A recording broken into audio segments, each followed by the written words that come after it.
All right, Kingkillers, we're covering chapters 64 through 65 in this episode. It's going to be a theory-heavy episode for you on this one. Kvothe is going to meet back up with Denna. The plot with the Maer is going to be revealed, and Bredon's going to teach Kvothe how to play a beautiful game. Then we're also going to discuss theories on how Kvothe became known as Kingkiller, who he kills in Imre, the Bone Ring, Kvothe's name change, and what's going to happen to Denna. So sit back and enjoy.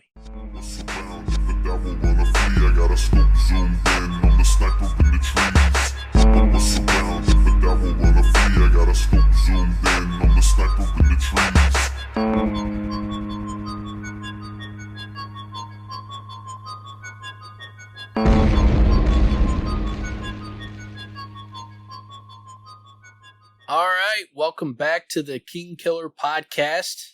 Dan got Tim with me again here, and I told Tim before the episode started, I'm going to go through the theory on which king that Kvothe kills. So he's got his shirt with nipple holes cut out, and he's he's sitting on the toilet, ready to fucking blast off through both ends.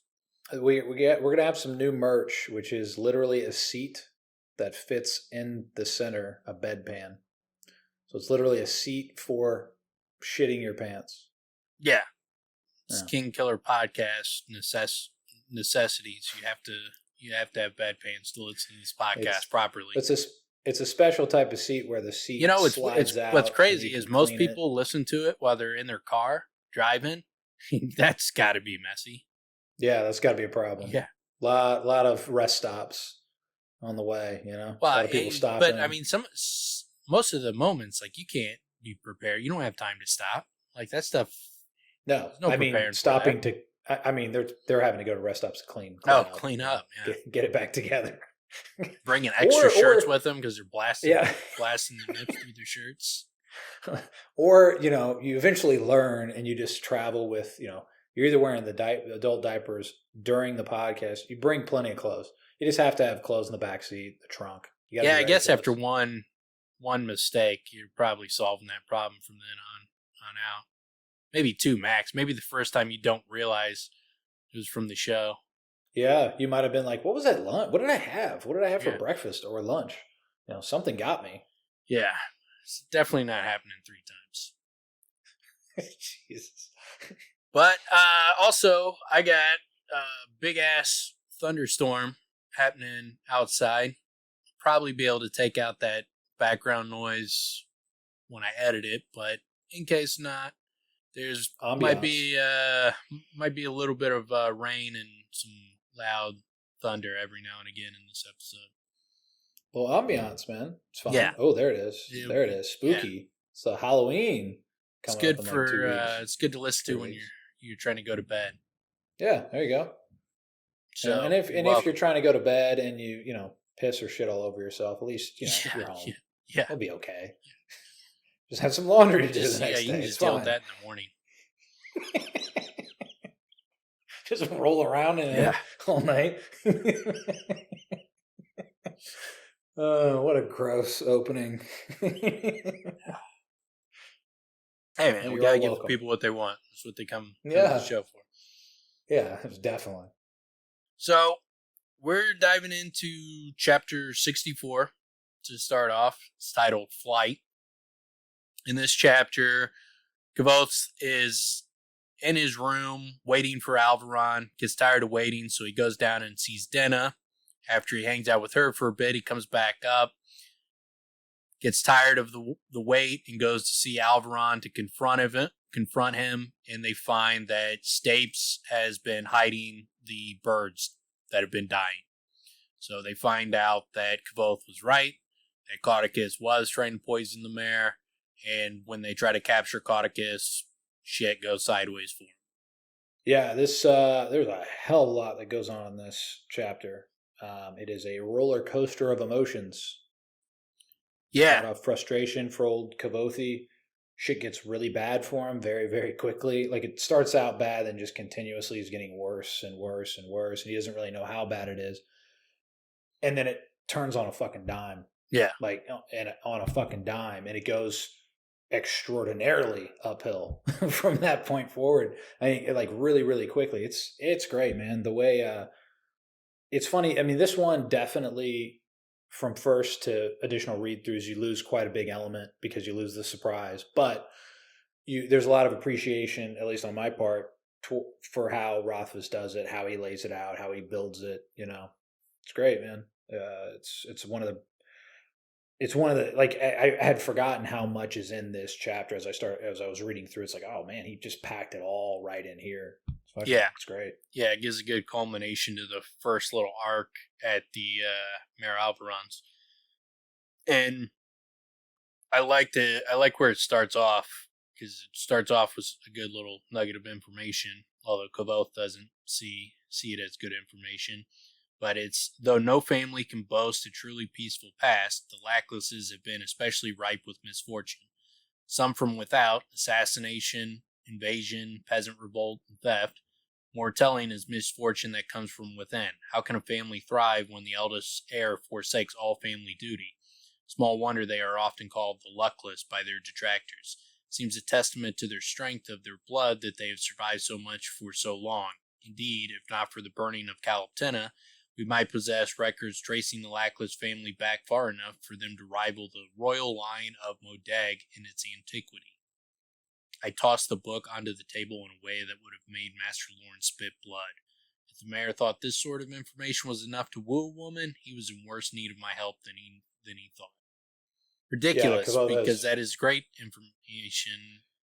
Well, except for, I mean, it's great information as far as, we know his aunt is Melowin Lackless and his mom's Natalia Lackless, so it's easy for us to see that, but for him, it's just like another family, just some rich, noble family, so he's just like, who cares, boring. Yeah, this is one of those things where it's like he's kind of in like a mental shit house here. Like he's just in a shitty mood, and when he can get good information like this and he's in a shitty mood, he's just like, fuck this shit. It's just distracting, or it's not distracting in a positive way. So he doesn't see any utility in it. No, and before meeting Melowin, he he's unlikely to be able to see it. It's how would he put the pieces or together? Make any connection? Yeah. Well, and yeah, and that was one of the great things that Rothfuss does in these chapters too, is how he insinuates it. And it's all about like, man, I could recognize like the profile. So I know this person, something about this person. We have much more, because we're so focused on what we are given about his backstory, we can naturally make the connection.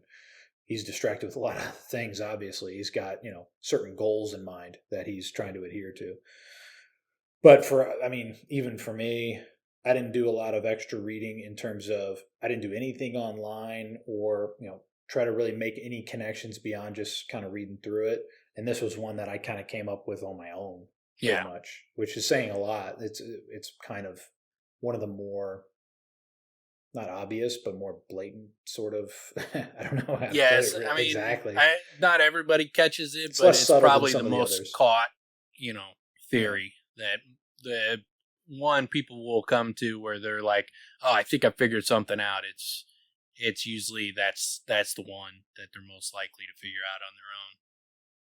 Because it is pretty clear once you hear about, Melowin Lackless and her sister and that she hates the Rue, then if you start looking back at other things, you'll figure it out pretty quickly, especially when you come across that poem. And then if you're already thinking his mom might be Natalia Lackless, when you hear the not Tally a lot less, and my wife Tally, those things, then it suddenly you're able to put that together much more easily.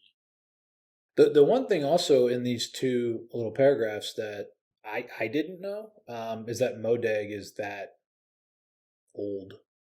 But I didn't really... because if you remember, what's his face, their friend from Modeg, Savoy talks about like, I've got horses that have older bloodlines than Semon's nobility.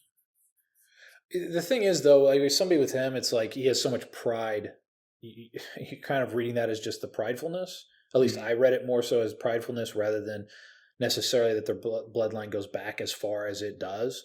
Plus, I mean, he's just saying that. It doesn't tell me in more exact terms. This clearly does. It tells you like, and you kind of know that. I mean, we get that from what we've heard in the past of older bloodlines and all these things, but I just hadn't made the clear connection with Modeg being one of the eldest of the bloodlines. Which not that it really matters necessarily, but yeah, they're obviously one of stood out for me.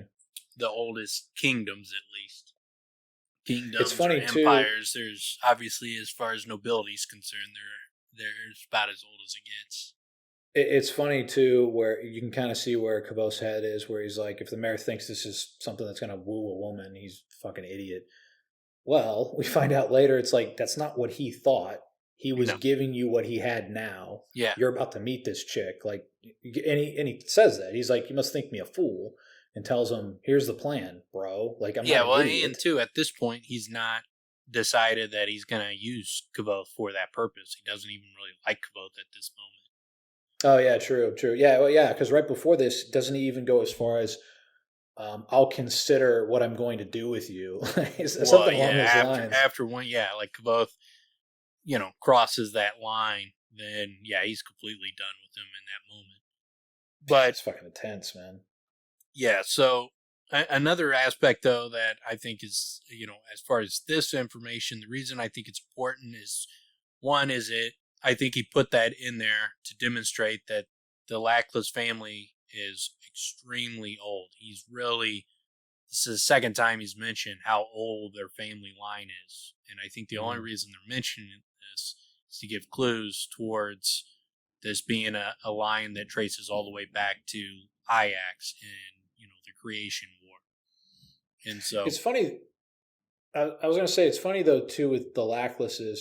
Every time we hear about them, it's shrouded in mystery. There's not a lot of detail to connect to other than they have like a checkered past of sorts. With Modeg, it's like the romantic, and they can dance, and they're like, it almost seems like they're like they're like fashionable, it's like they're setting trends and shit like that. And like they almost sound like Italian, you know what I mean? Like the old Italian history of like the language is more lyrical. It's all that type of stuff. We don't get any of that with Lackless, really. We just get like this old history, and it's shrouded in mystery. And the fact that there's less details emphasizes that even further, which is cool. I think there's a reason why they talk about how old the family is. They also talk about like the Lackless door. There's the poems about them. Then you have information about like their misfortune, how their family's broken up into many pieces. You have the Lackless box. You don't get that with the Calanthus family. You don't get that with Maer Alvaron's. You don't get that with anybody else's family. There's only one family that is just harped on how old and mysterious his family is. And I think it's, to me, it seems highly likely it's because they trace all the way back to the most important people in this story as far as, the last 5,000 years of this world.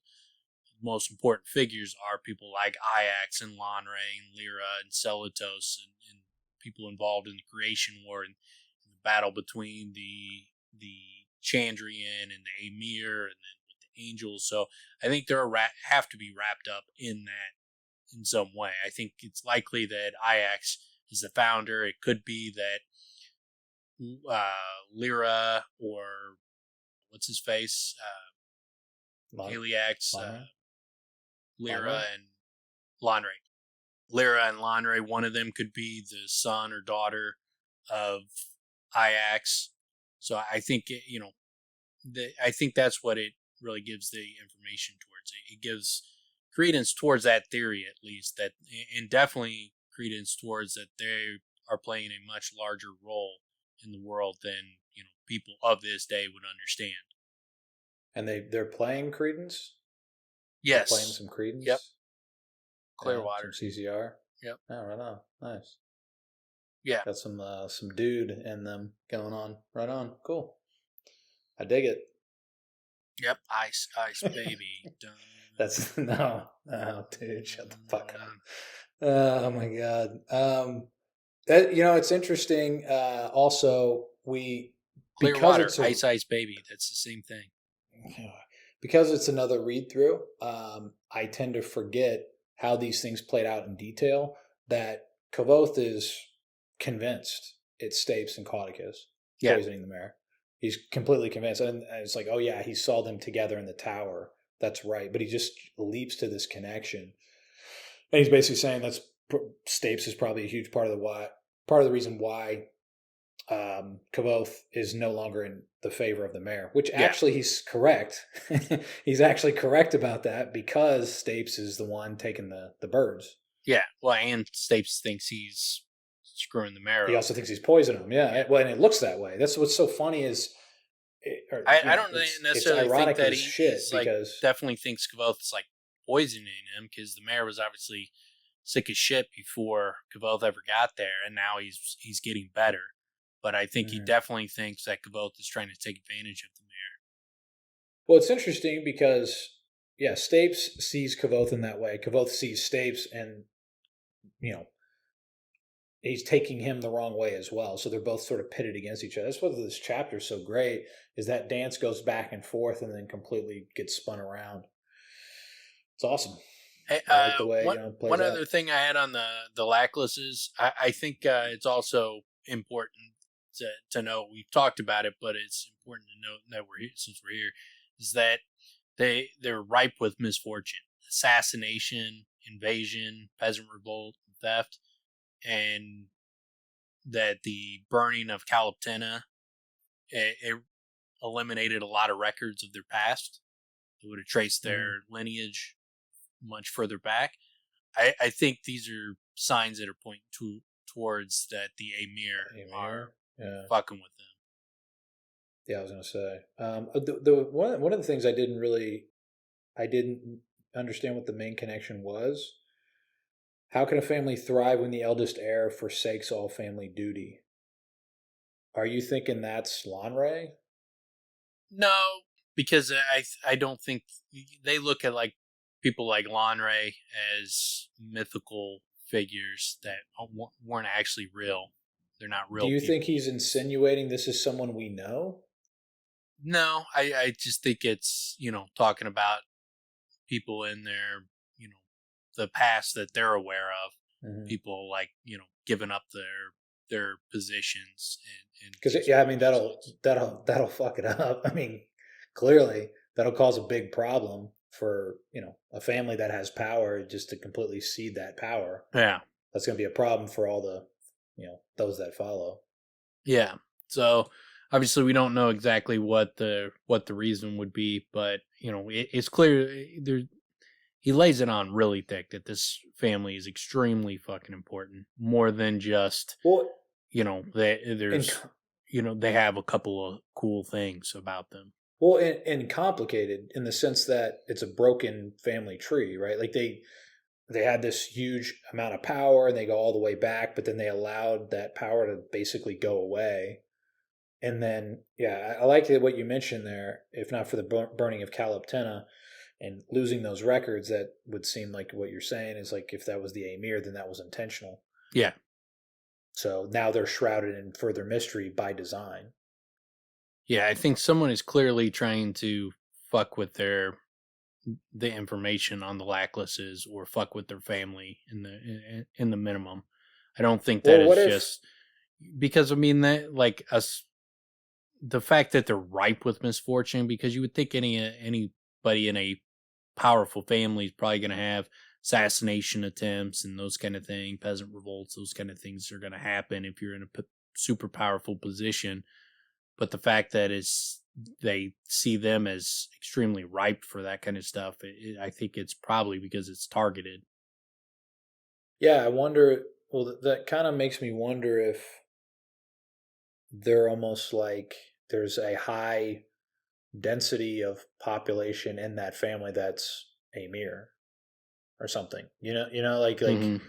that would be a reason, right? That would be cause for a reason that they would be more shrouded in mystery, or I would think it is more likely distortion. that they are not. I would think it'd be more likely that the Emir are trying to prevent, their family from fucking up shit. Like the son who brings the blood. I think that's, a likely the lackless door, the lackless box, the son who brings the blood. I think that's why they get fucked with. So then lackless. So that would insinuate that the lacklesses, at least in their eyes, are a force of evil, and they need Well, to and be not held maybe not a back. force of evil, but they're a key. Like Yeah. Well, if door, if box, they're a all that. key Yeah. to releasing hell on the world, whether they're good or evil or not, you still cannot let anybody, you know, have access to that key to open the door that releases hell in the world. So the key, whether the key is irrelevant, the nature of the key is irrelevant at that point. The key has to be destroyed. It's the result, and we were seeing the result. Yeah, Sucks. yeah. It's pretty bad shit. So yeah, but I know those are some of the things that point to the lacklesses and why there's we talk about them so much.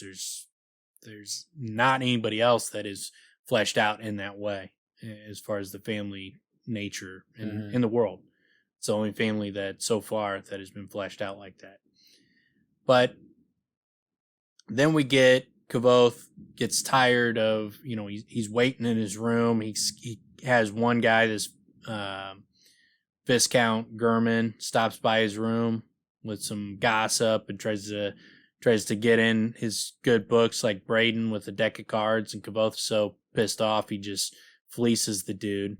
The guy lets him deal, and he just he's obviously palming cards and that kind of shit and just screwing the guy over, sends him off storming, and Kvothe gets pissed and grabs his loot and goes and walks out the door and sees that there's two guards watching his door.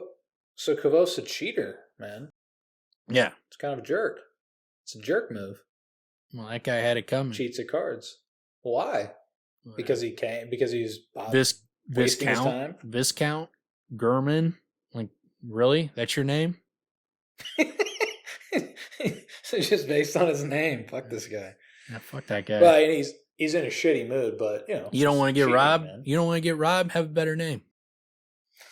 Well, what's pretty funny to me is he's worried about being in the mayor's bad graces, but he loses patience pretty quick. Yeah. Like he still's like, well, fuck this shit. I'll just deal with it. I'm getting out of here. He's like, I can't take it anymore. It didn't take long for him for the straw to break the camel's back on that one. I like though that when he goes out there and he sees the guards, he's like, and you are? Jay, sir.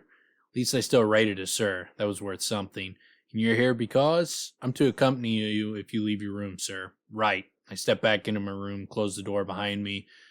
Were his orders from Alvaron or Stapes? It didn't matter, really. And so then he goes out the window and goes, the same way that he got snuck Denna into the gardens, he goes out that way, goes through that barn and gets out of the mayor's estate. And then he ends up going down into Lower Severin, and he says he's looking for Denna, and it's like she wasn't there, so I continued along the street, keeping my eyes open and trusting to my luck. I spotted her an hour later. She was standing at the edge of a crowd, watching a street corner production of, believe it or not, 3 Pennies for Wishing. Same story about the dude that poisons the king. Well, from what... I mean, I guess, yeah, I mean, the lines of the play that are here, it sounds like something Bill Cosby would be real into. Yeah. He would dig this would dig this message quite a bit.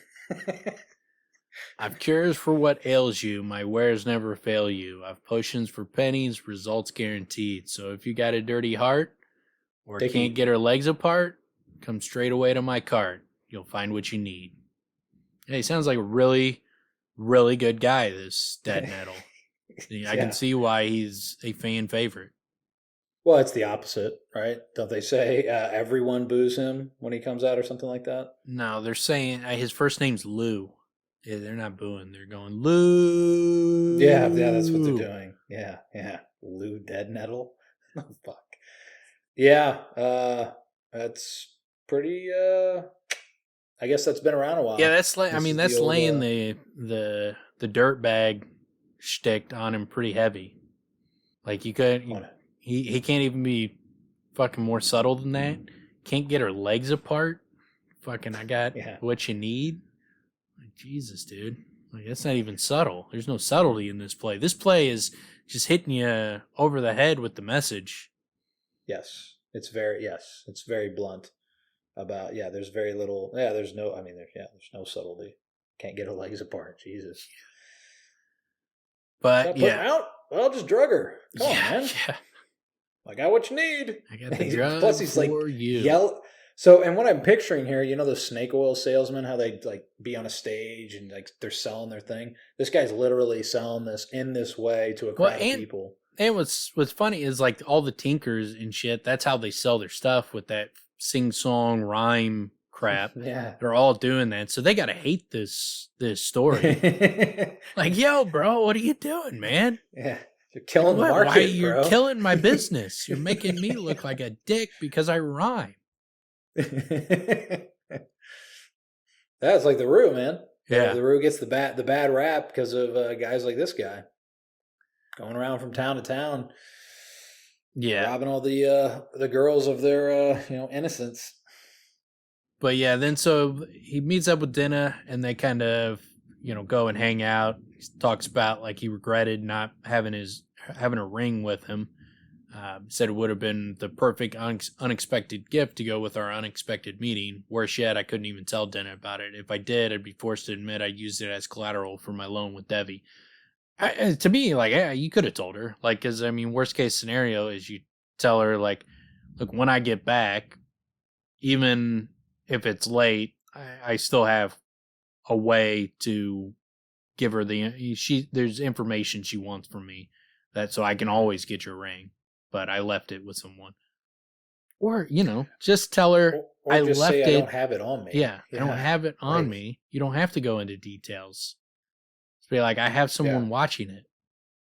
Yeah, it's not quite, doesn't carry quite the same punch as literally giving it to her, obviously, but yeah, he could still just tell her.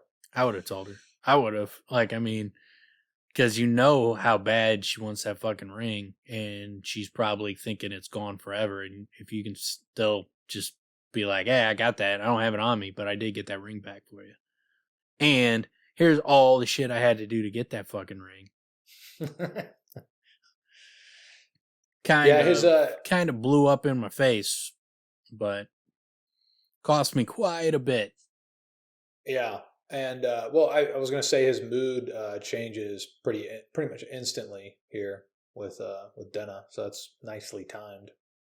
Yeah, and so you get Denna going, bringing up the fact that you're doing pretty well, and looking at his stupid ass cloak, and she's there's where Denna's just hustling him, because obviously she knows that cloak is fucking stupid.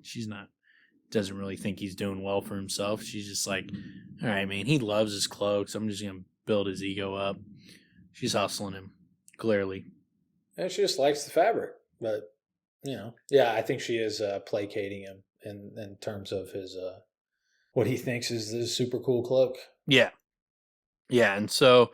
Hey, I like that blanket you're wearing with the hood. Yeah. That's pretty cool. You're wearing a blanket with a hood like a child. Yeah. That's interesting. Yeah, you got your binky with you. You got a new binky? This one's really fetching for you. Really compliments your frame and your hair color.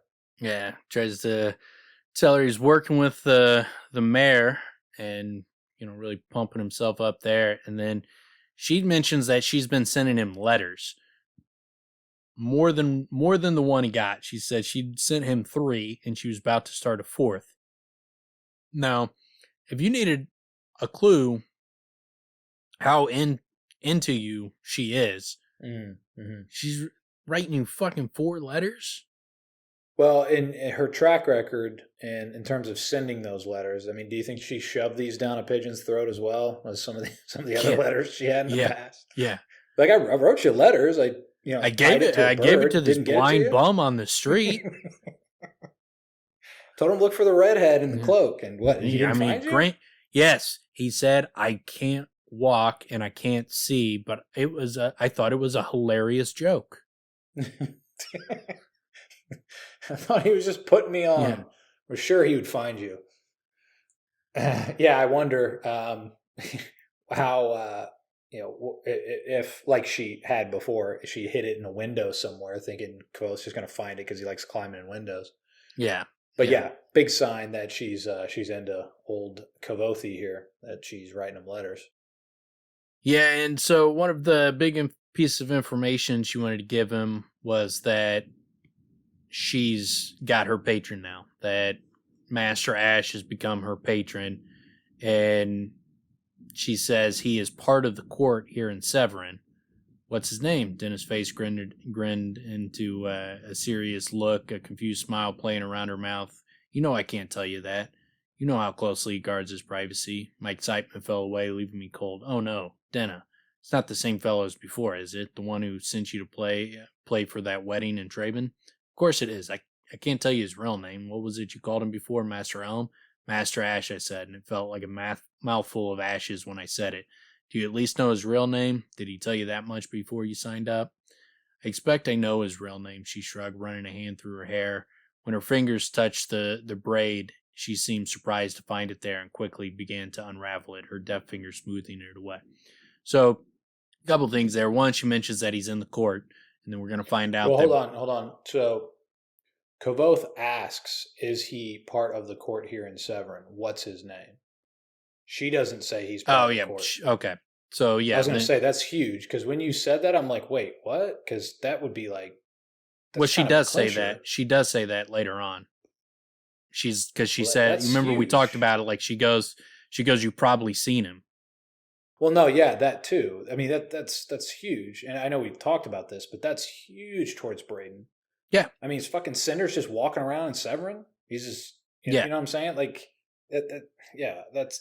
Well, and the fact that, and she's like, you've probably seen him. The only reason there's that. He asks about it there.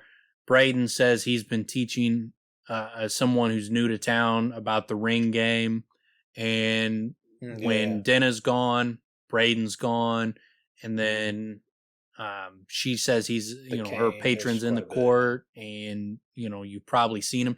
When she brings that up, if Kvothe has not seen her patron, then why is that line in there? Like why, what would be the purpose of that line in the book? That her patron is in the court with the mayor if it's not one of the characters we've seen. Does she say that in this chapter? I don't think so. I thought that was the part right there, but no, she doesn't say it in this chapter. It's brought up. I was going to say that's big. That's a big. When you said that, I was like, wait. I had to look out. It is in there. I mean, there is a part where she explicitly says that you've probably seen him. Yeah. So it's just not in that part. So we talked about it on the Master Ash theory. That was one of the aspects of the theory. I pulled out the quote. I don't remember exactly what chapter it is, but 100% that is in there. At some point, it'll come up. But yeah, so that obviously, that is much stronger towards Bredon than Cinder. That he's, hanging out in the same circles as Kvothe while Kvothe is in Severin. So for that to be Cinder, like and it's not a character that Kvothe runs into, that just seems super weird. I don't even know why he would put that in there. But regardless, I think that's one of those pieces of information that lends towards Bredon much more than Cinder.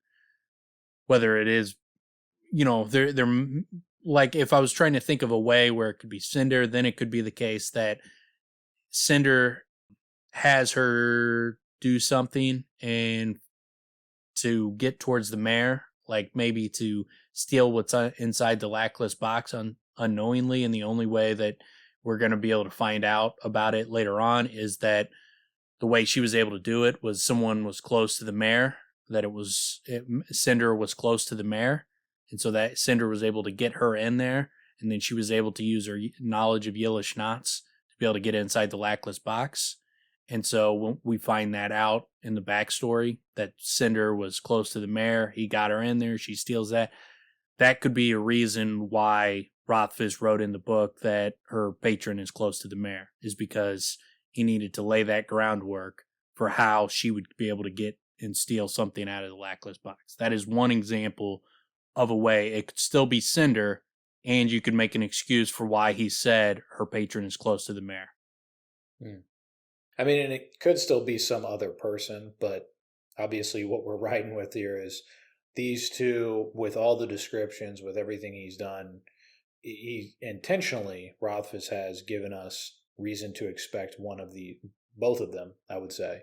And yeah, it doesn't point towards, it has to be one of those two, because I mean, you can't have like 50 clues pointing towards two guys and then it not be either of them. Some other guy? Yeah. Just have it be some other guy that's similar to it's fucking ridiculous. But so I mean, you could still, like, there is, I think it's a better evidence towards Bredon, but it does not rule out Cinder. So it's one of those things where it's again, you got it with the mass rash theory, it could be either or, and neither one of them is written in a way, the clues are not written in a way that rules either of them out. Rothfuss could easily make it either or. Yeah, it's cool. I mean, it's cool that he did that. It's interesting because it gives us that ability or that chance to go to debate it out. But it still always comes back to also what's kind of funny is there's so many people that are 100% convinced it's one way and not the other. Even though I agree with you that you can't be 100%. We don't have enough information to tie it all up. It's not there. But it does lean heavy. I mean, that this part in specifically in this chapter, the dialogue about what Denna's telling Kvothe about her patron does lend closer to Bredon, it seems. Yeah, and when he goes and he sees Denna, the first thing he notices is that her dark hair fell in a straight sheaf across her back, all except a single slender braid that hung close to her face.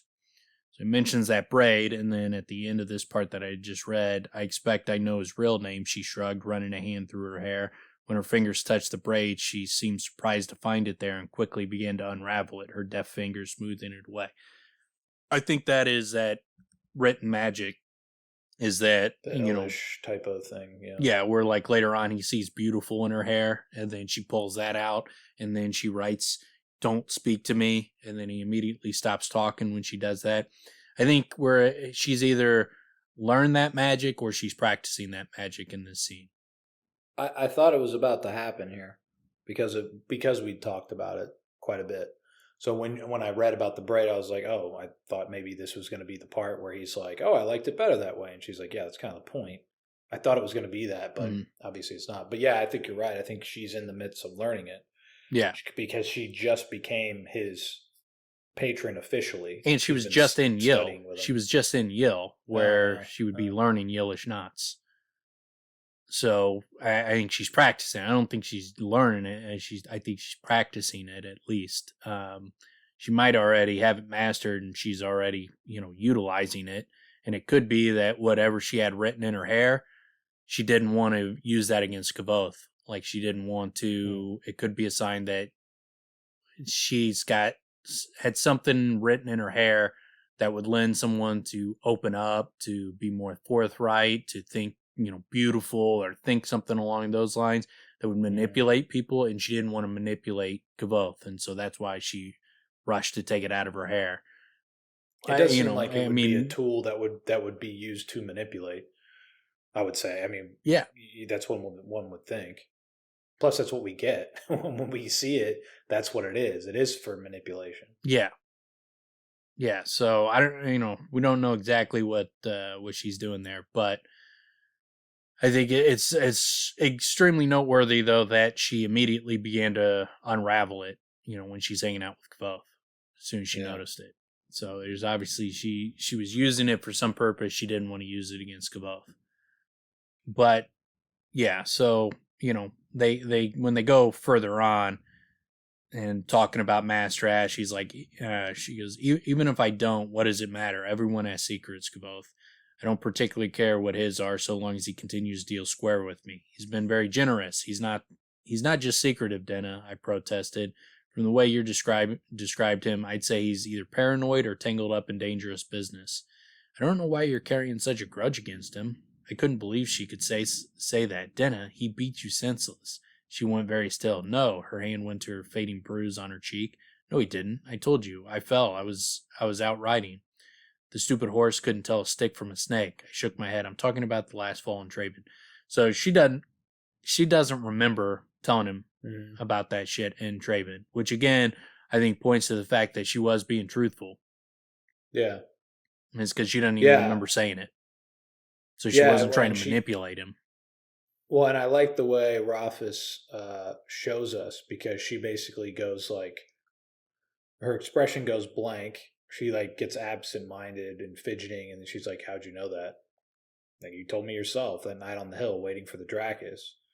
And she's like, oh, I didn't remember. And yeah, I agree with you. I mean, that it's not interesting that she's going to be under the influence and she's going to lie. Like, what the fuck?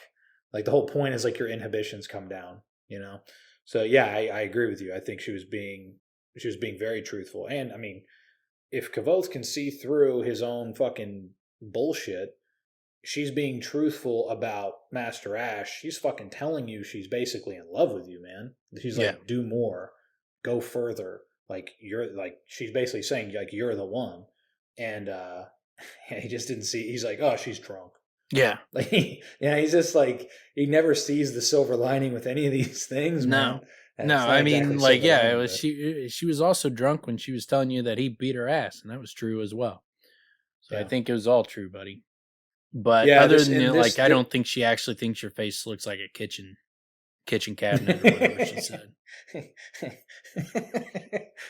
That's a great line. Yeah, like something about the sugar bowls. It's right, everything in the right place. Face looks like a kitchen cabinet. What? I just want to use it as a cutting board. Yeah. You just store so much shit in there.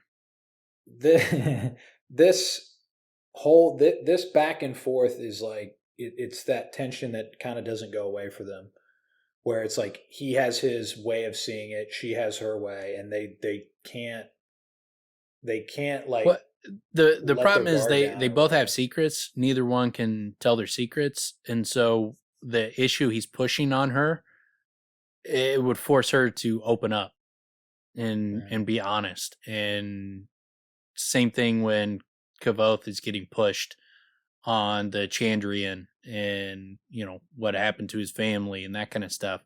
Like, once you start pushing those buttons with them, they clam up and they get real defensive. And so then that's what brings out the clauses. Like, now he's pushing, you deserve better than this. Your patron's a piece of shit. And she doesn't want to explain why she needs to be with this patron. She obviously, we can see that she has a purpose for being with him. It's not just that oh, he's the only one who would be my patron. She could be with other people. She finds rich dudes who she can fucking cling on to like it's nothing. She could find another patron, but he is offering something that she can't get elsewhere.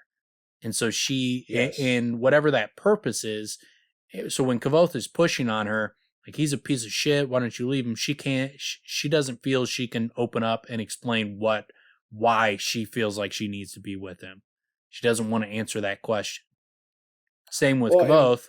How do you know Lanre, the Lanre story is real? How do you know that?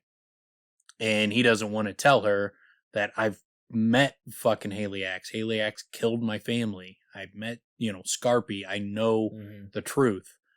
And he doesn't want to explain that to her. So it's I think that is what's going on here. I think that's why she starts to get heated, is because he's pushing her for an answer she's just not willing to give. In the same way, he's got his answers he's not willing to give.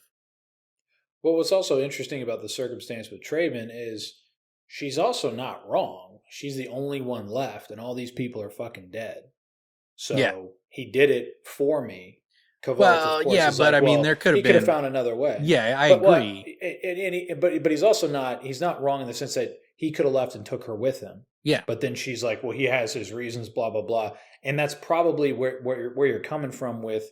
She probably knows why, at least in some sense, and won't tell him. Yeah. And she can't because fucking the privacy is everything with this dude. Yeah. So, and there's probably a lot more to it than we know as well. Maybe it's like a 100% Chandrian thing. I'm 100% sure that she is holding back information that would make it more understandable why she's defending the guy, why she's sticking with the guy. And I think it's clear in this situation that she just does not want to tell Kvothe what is going on. She doesn't want to open up and explain herself to him. And it's very similar to when they're fighting and we're in Kvothe's head. We can see that if he would just open up and tell her the truth, it could have diffused the situation. But because he won't, then, it blows up. The difference is Denna is smart enough to see that it's just going to keep blowing up, and she diffuses it by let's just fucking drop it. Like, we just got back together. Like, let it go, man.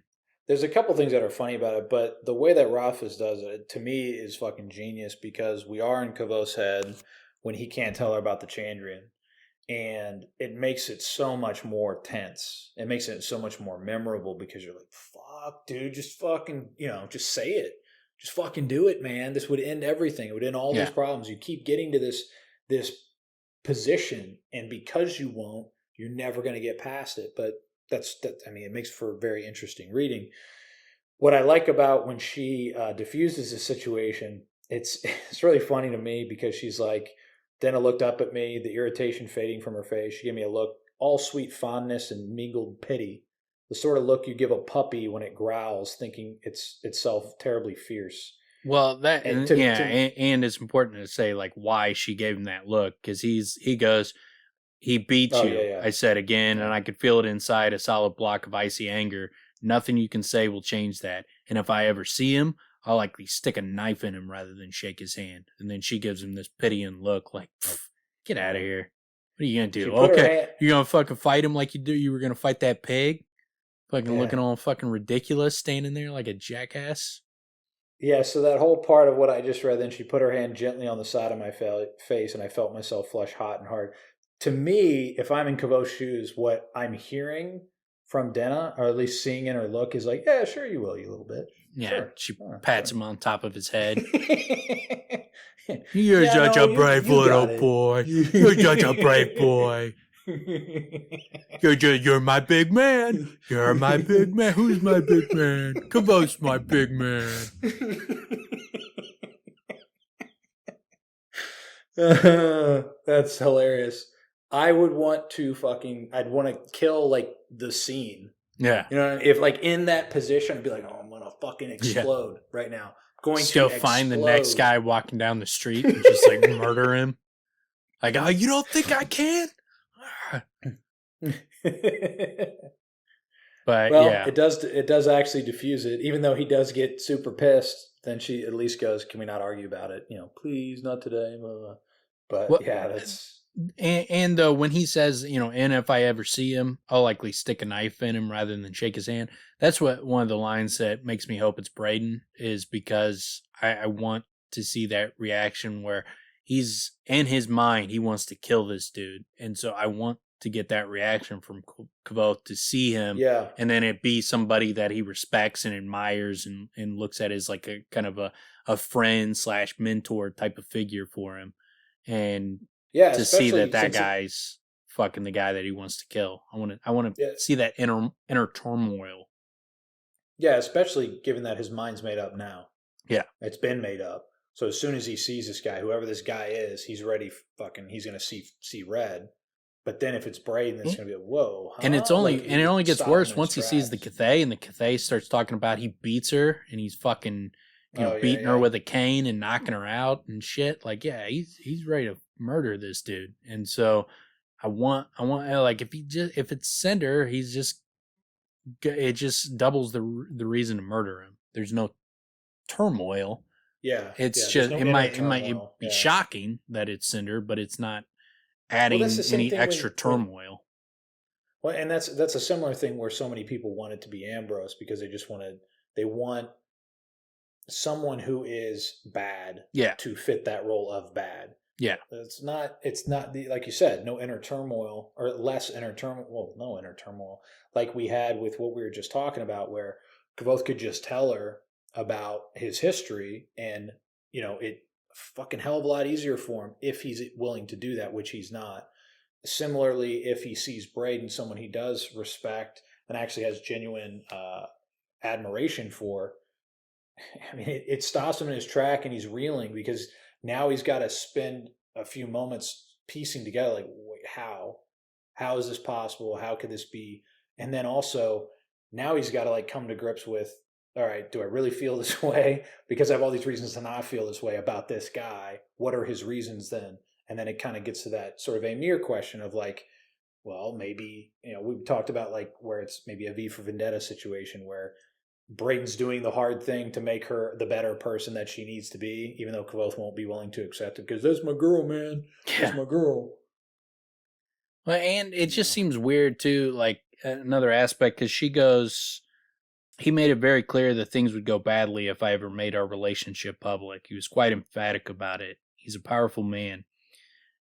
The fact that he's so secretive and he wants to keep their relationship secretive when like Cinder is out there waylaying the king's, and Maer Alvaron's money collectors, the taxman. Well, he has to be checked by Haliax. I mean, when we see him, because he's not fucking careful. No, he's a fucking. He doesn't seem like calculating and shit like that. He does not. He seems not in the two instances that we see Cinder. He does not seem like careful and calculating. Like, I mean, if you're like bandits and you're waylaying the tax collectors, that's not a fucking careful move. Like, not if you're doing it repeatedly and you're fucking you're hiding. Yeah, you're hiding, but still, like if they send an army out, they're gonna fucking find you. Well, and when we see him with Kvothe's family, I mean, he's red hot anger, emotion. I mean, he's and he has to be wrangled in. I mean, he's her piece of shit. Patron is described as so secretive that it's like their meetings are in secret. They're meeting in different places, and when he's like having her go to Yale, he's not even traveling with her. Like they're not even traveling together and shit. And like so. He doesn't want to be seen with her. It seems like a more calculating person than what we saw from Cinder. Well, and we also know she's being secretive, but I also get the impression she doesn't know a whole lot about him. No. She doesn't know definites. No. He's giving her something, but she doesn't know definites about him. So, that makes, I mean, again, I'm sure she's extraordinarily trying to figure out who he is. Like, she's like, I have a pretty good idea that I know his name. And I'm not thinking that's because he told her. I think she's probably digging into his information. I think that's what that line is a sign of, is that she's trying to figure him out, figure out who he actually is and who he is really. And so she's like, I think I probably know it. But, like, if she was with Cinder and she couldn't figure out that she's with Cinder, fucking kind of lowers her in my eyes, because we see when Kvothe sees Cinder in the woods, he recognizes that there's something fucked up about this dude immediately from a distance. Mm-hmm. So it just seems like she should know this, if it's Cinder. Yeah, it seems extraordinarily clear. And again, we could say he's being deceptive. He's fitting in, he's wearing a disguise, all that type of shit, but that doesn't fit his personality. It doesn't fit who not that he we've is. seen. I mean, obviously we only see him, we hear him talk once, and then we see him briefly off, away, so we don't have a ton of information. Just what we see does not give that impression. I mean, it could be that there's more to him we just don't understand. So, like, But then it's not evident. It's not strong evidence for him, at least. and then it also still falls back to what's more interesting between the two. Yeah. When we piece those things together, again, it's cleaner for it to be Bredon, and it's more complicating. I mean, we've built quite a case already to rehash everything, but here we are with it right in our face, so it's worth talking about. But yeah, it's great. I mean, the way that Rothfuss does it is really great in terms of giving the details, seeing it from different perspectives. Yeah, it's good stuff. Yeah, and then they just have a little bit of banter back and forth. Kvothe makes him some bullshit gossip for her, telling her that one of the Comtesse de Fer lost her virginity while attending a performance of Daonica. Oh, Denna raised her hand to her mouth, stifling a laugh. Did she really? She certainly didn't have it with her after intermission, I said in a hushed voice. But it turns out she had just left it behind in her room, so it was merely misplaced, not really lost. Servants found it 2 days later when they were cleaning up. Turns out it had rolled underneath a chest of drawers. Then his expression turned indignant. I can't believe I believed you.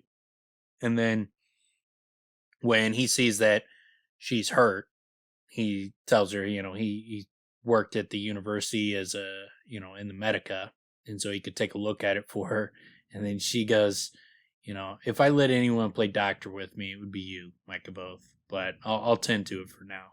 And, I know enough to take care of myself. But I like that part where, like, Kvothe gets embarrassed when she's like, I think that might be the most circumspect route anyone has ever tried to get me out of my clothes. He's like, and then feels himself blushing. I didn't mean...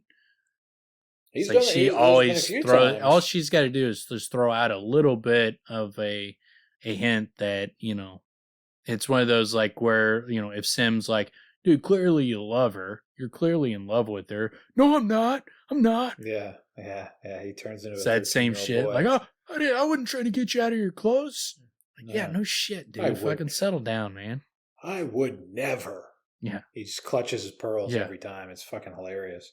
I was going to mention, I thought it was pretty interesting, and we know why, but because Kvothe has his story that he's looking into genealogies, it was kind of interesting that Denna talks about how, her patron's a surprisingly good dancer, he's quite graceful, and then doing some research for him, looking into old genealogies and histories, and writing a couple songs for him.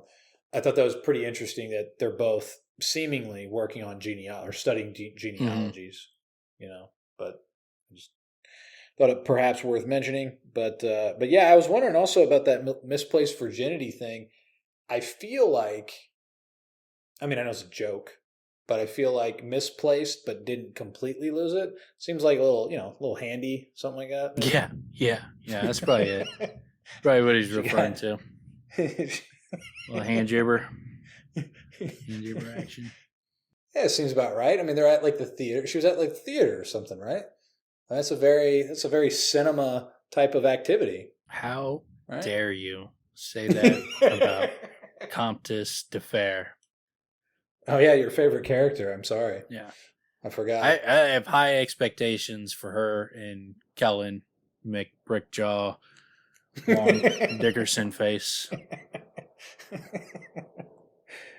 I like these supporting characters that you want to create big things out of.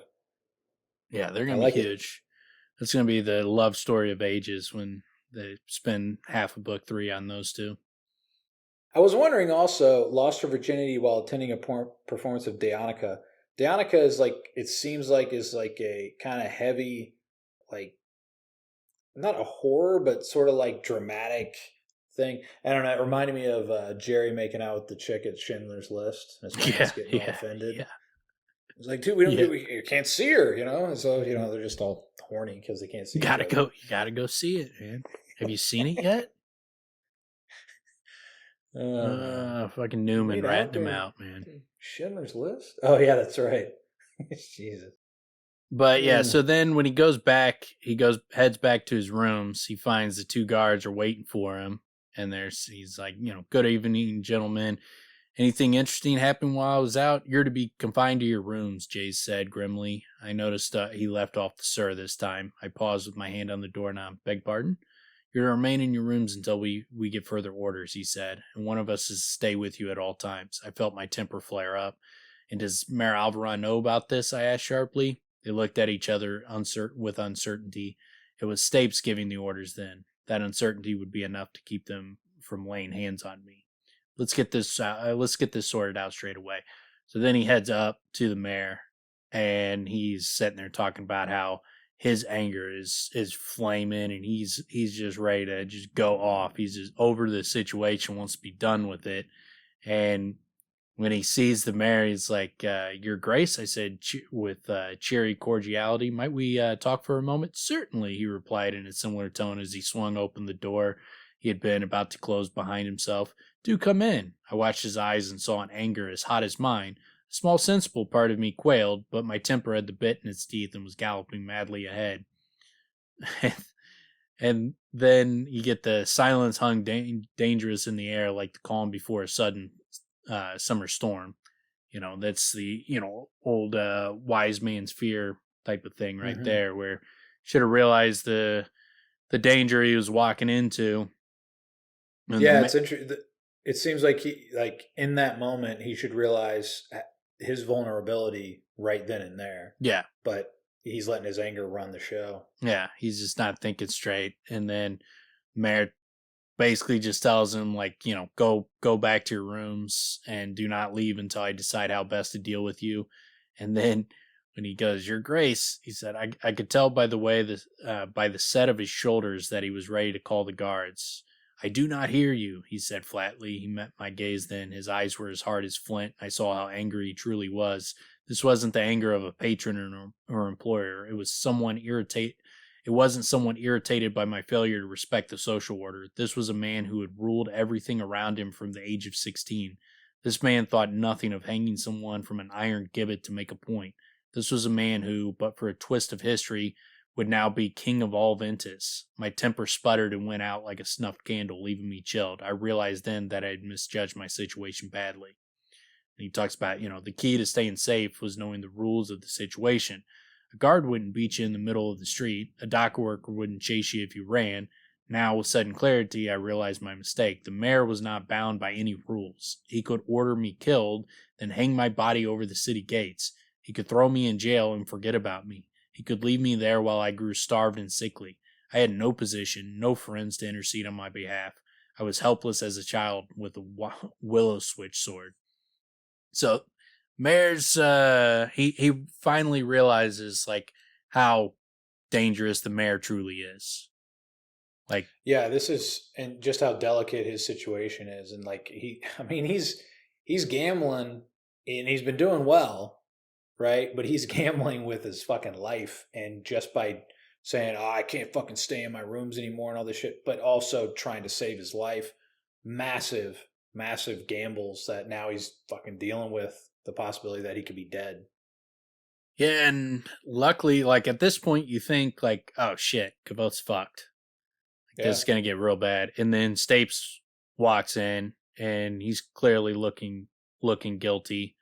And he tries It's so funny. Dude, I love that he looks guilty because he is looking guilty, but for completely different reasons than what we think. It's so great. Yeah, he's just doing it because he doesn't want the mayor to feel bad. And, he's trying to hide that these things are dying. But, it says his face had the stricken look of a guilty man, a man caught in the midst of something dishonest. Alvaron's voice was stern. Stapes, what do you have there? Looking closer, I saw the manservant wasn't wringing his hands. He was clutching something.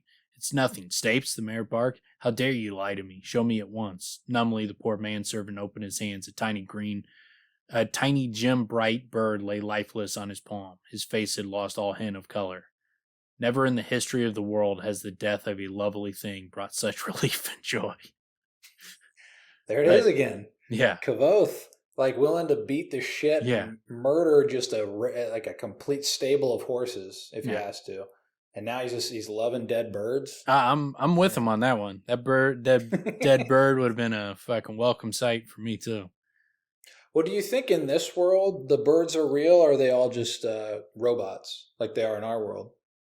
No, in fantasy they're real birds. Like we've just No. progressed where technology has replaced them. We used to have real birds, but now they're all robots. They're all we made made one bird robot, and then that bird robot had sex with a real bird, and then those cyborg birds have killed all the other birds and just breeded them and killed them out of existence. Wow, I didn't know that was the progression. I thought they were just this huge, organization, government organization that's been making all these birds. Yep, that's a known thing in history. It's a known thing. It is known. Yeah. That's all you have to say. Just say it is known, and then that is true. Yeah. It's a known thing in history. It's one of those things that pops up every now and then that cracks me up. It's just so funny to me, man. I like that. You ever pull one apart? Yeah. You ever seen a dog come up to a house with a bird in its mouth? I hit a bird once, and it did not look like a robot. Did not look anything like a robot. It looked like it had blood and guts and everything. Organs. Yeah, man. That's what I'm saying. Like somebody that's this dedicated to the theory. You just pull one apart, man. Just one. Are you saying it's just there's a majority or something? Yeah, it's a rough theory. But I like too that he's sitting there thinking that Stapes is about to get his spot blown up, because he's like, I'd been certain of Stapes' betrayal for days now, and here was the unquestionable proof of it. Nevertheless, I kept quiet, the Maer to see this with his own eyes. The unquestionable proof. Unquestionable. And then it's proven wrong immediately afterwards. It's funny. After it. This proof is unquestionable. Unquestionable. And then it's wrong. Immediately afterwards. I love that kind of shit where it's like, 100% right. I'm like, really? Because it's wrong. It's funny how Kvothe, he's got that tunnel vision, man. Yeah. He had that earlier on about Stapes. He 100% decided that there's no possible way that this guy could be, a good guy. He's clearly on Kvothe's side. There's no explanation. But there was. And when you're reading it the first time, that's what you're thinking as well. Well, and you're depending on the narrator, right? Yeah. But we find out at the same time. It's fucking great. I mean, it's beautiful. And the fact that we see Stapes like as a just broken man, that like he thought his friend, his most loyal, friend, whatever, was literally dying slowly. He didn't think it. That's what he was witnessing. And it's pretty intense. Yeah, so we find out that he's been replacing the birds over the last few days. Yeah, they started to die immediately. Like the next day, they started dying, and he started replacing them, thinking that there must be something about these birds dying that is, because as they die, the Maer is getting healthier and healthier, and so he's thinking that there's something going on where they're like absorbing whatever was killing him, and they're dying. Their deaths are bringing life to him. So he's got some superstitious view out of the whole situation, and that's why he didn't want to tell the Maer about it. He didn't want to weigh their deaths down on him. I did also like how it plays out with Kvothe says, "I kept quiet. The Maer had to see this with his own eyes," and then plays out just a bit. And then Stapes, I said slowly, "How many birds have you replaced these last few days?" Just like really the key question in that moment, because the Mayor is kind of heated. I mean, he's going back and forth. What's the meaning of this? What's going back and forth here? And then, and that's when answer him, Stapes, and that's when we get that what you just mentioned. Oh, and then also he calls him Rand. Yeah, apparently the Mayor is Randy. Yep. That's Randy. And he drinks brandy. Randy drinks brandy? Yeah. Is that He's old Randy Brandy Maer. And he listens to a shit ton of brandy. Huge brandy fan. Yeah. Huge. Loves brandy. Yeah, he's definitely he's got a portal to our world. He's got an MP3 player that he keeps hidden under his bed. It's like one of the original, like one of the olds, not like Apple or something. Some old MP3. He's got a portal, but he only has like access to like 1998 fucking technology. 2002. So someone sent me an image the other day of, it was the MP3 where it's literally like a disc but it would just be like an album.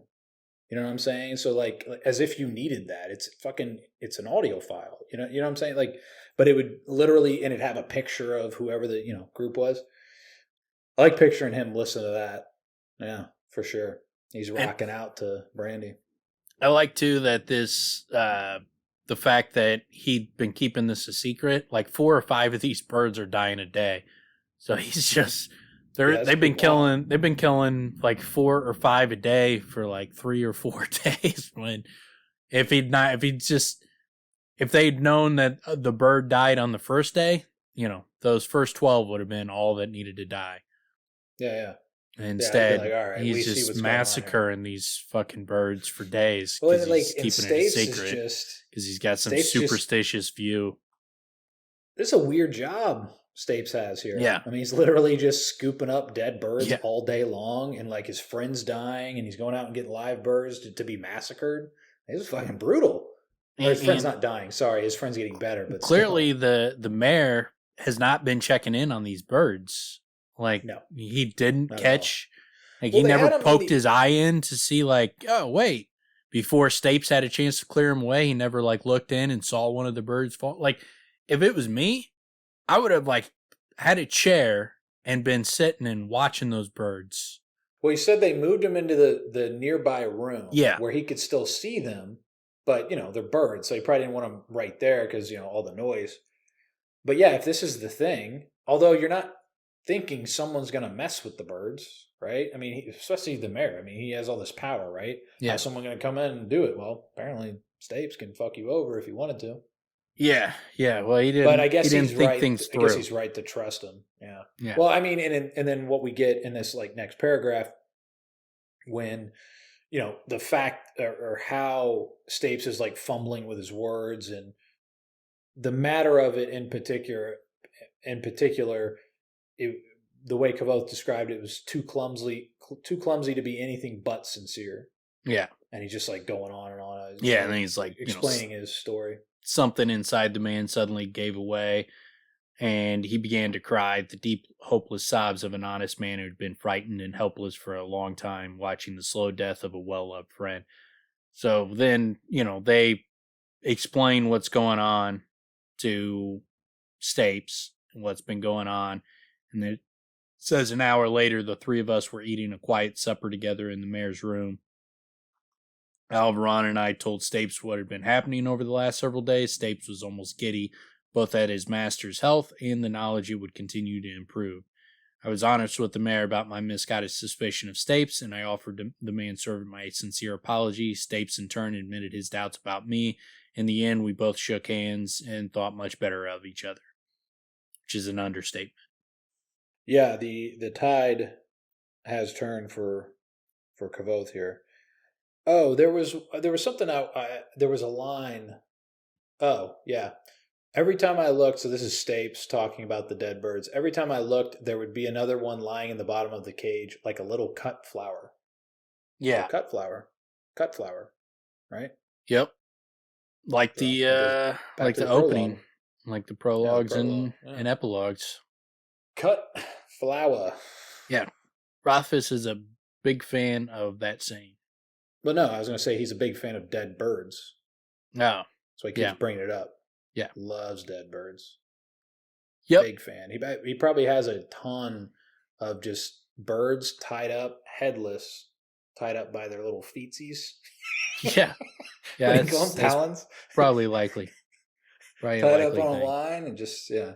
It just gives him joy to see a bunch Old of dead Dagon birds. seems like a guy that would have like some dead birds. Like he's probably Bro. been digging up the birds that Stapes has been disposing of, and was like, "What are you doing, man? Those are good decoration dead birds." Yeah, this dude, man, I do love the details of when he comes in and how he scans the room. Mm-hmm. That's pretty great. How as Dagon stepped into the room, his eyes flicked to each of the corners, to the window, to the other door, briefly over me, then back to the Maer. When his eyes touched me, all the deep feral instincts that had kept me alive on the streets of Tarbeen told me to run, hide, do anything so long as it took me far away from this man. There's Every time. a lot of people think that, I shouldn't say a lot. There is a theory that Dagon is a Chandrian. One of the biggest ones is they think he might be old gray Dalcinti. I don't believe it. Yeah, I don't either. He's not cool. He for speaks. one. He doesn't And he smoke speaks. cigs. He has not busted a cig once in No. this He's not wearing entire a these entire duster. sections. I haven't heard anything about a duster or sweatpants. And yeah, he's not cool. He's also, when he speaks, there needs to be something else happen. Like these birds should be, killing themselves or something. I don't know. Yeah, Like, there's not a lot of evidence drive to it. people I mean, crazy. it's just it's a reach. I mean, there's no clear evidence that points towards him. There's just people are very uncomfortable around him, but that doesn't mean that There's you're some- magical or a legendary figure like the fucking Grey Dalcinti, the most legendary character in the books. But I feel like this dude is a straight up serial killer. Like in our world, I've never met somebody. Well, I've never met somebody like this. Like, where I mean, every now and then, I don't know if you ever saw like the he was a assassin for the mob, the ice something whatever, Ice Pick Killer or something like that. Nah, I can't remember. I don't know. But I'm just saying that there are some people that are super goddamn creepy and they just seem evil to their core. Yeah. That's the vibe I get from this dude, which I can see that being like, oh, well, he's Chandrian or he's something otherworldly with his evilness. Yeah. I don't know. I don't know if the Tall, I don't have a reason to think the Tall like that. Actually, they're like healers, but I don't know if there's some fucking lineage where this guy is just a awful scumbag piece of shit. But he's a tool for the Maer to wield, apparently. Yeah, I mean, there's not really like clear cut evidence that points to anything. But they also say like when he leaves the room, like and Stapes is like, why don't you get rid of that dude? And he's like, nah, man, that's my mad dog on a short leash. I want him right here. My mad dog on a short leash. That is something people point towards as far as like Grey Dalcinti, because they, there's the talk of like all animals are driven crazy. So the fact that the Maer calls him Mad Dog, they point it's a reach. But I'm bringing it up because that is a theory people have. I don't agree with it. I don't think that's, it's possible that he could be the Chandrian. I don't think that, any of the evidence is strong evidence though. No, that's not enough for me personally for me to sign on to that. But I did like that Stapes also was like, he was freaked out. He's like, this dude gives me fucking creeps. It's not just Kvothe. I mean, it wouldn't be. Right? Yeah. I mean, Kvothe has he's quite intuitive, and you kind of. And it shows the Maer, understands the benefit of having a fucking dude like that on his payroll. He's like, dude, if I don't have him, he's just going to go work for one of the people who I oppose. Well, and he's also, he has the ability to be straight up ruthless. Yeah. We've heard this with the Gibbet thing. So yeah, he sees real utility in this guy. Well, I mean, we see it here. I mean, when he's like, would you be good enough to arrest Caudicus for treason? There was a half heartbeat pause. Yes, Your Grace. 8 men should be sufficient, providing they're not likely to panic in a complicated situation. Yes, Your Grace. I began to sense subtle differences in Dagon's responses. Alive? Alvaron responded as if answering a question. But you needn't be gentle. Yes, Your Grace. With that, Dagon turned to leave. I spoke up quickly. Your Grace, if he's truly an Arcanist, you ought to take certain precautions. I regretted the word ought as soon as I had said it. Ought was presumptuous. I should have said you may wish to consider taking certain precautions. Yes, of course. Set a thief to catch a thief. Dagon, before you settle him downstairs, bind him hand and foot with good iron chain, pure iron, mind you. Gag him and blindfold him. He thought for a brief moment, tapping his lips with a finger, and cut off his thumbs. Yes, Your Grace. Alvarin looked at me. Do you think that should be sufficient? And Kvothe is like, Jesus Christ. Like, he's like, man, I don't know. It's the casual, fucking What's way worse, he commanded it, or Dagon just like accepting it with, not a second thought, just to cut the dude's hands off, cut his thumbs off. Yeah, that's brutal. But he basically has evidence that this guy's trying to kill him, so I mean, I guess. Yeah, but don't fuck with the mayor. I mean, is what it comes down to. It's very clear. He's sending a message. It'd be hard for me to be like, if someone, tried to kill me, and then like I'm like, go get that guy, and while you're at it, go ahead and slice off them nuts.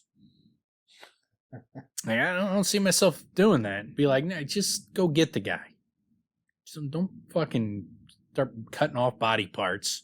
A fucking psychopath. Yeah, I was gonna say it wouldn't occur to me, man. It's fucking creepy as shit, man.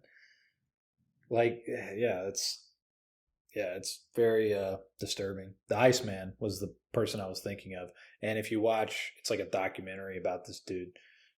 They interview him, and when you see the way he talks, you're like, man, this dude is like some cold-blooded shit. And then you hear the stories and the way he tells them, you're just like, I mean, he tortured for the hell of it. It's gross. Yeah. Very disturbing. Yeah, and so we also get a big piece of information here. And this is one of the pieces that, I could pin down on where I have a theory on who the king that Kvothe kills could be, because they go, oh, there's another one. He walked to the cage and returned with another dead flit, holding his tiny body tenderly as he carried it out of the chambers. I know you needed to test the medicine on something, he said from the other room, but it's a little rough on the poor little Calanthus. Beg pardon, I asked.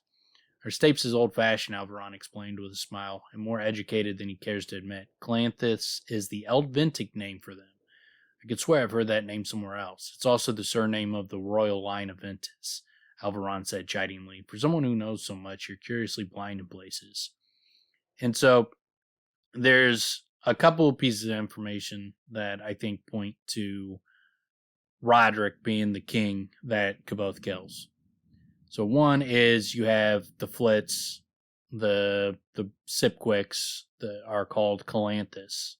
And you see that Kvothe is killing Calanthus to prove something to or to help the mayor.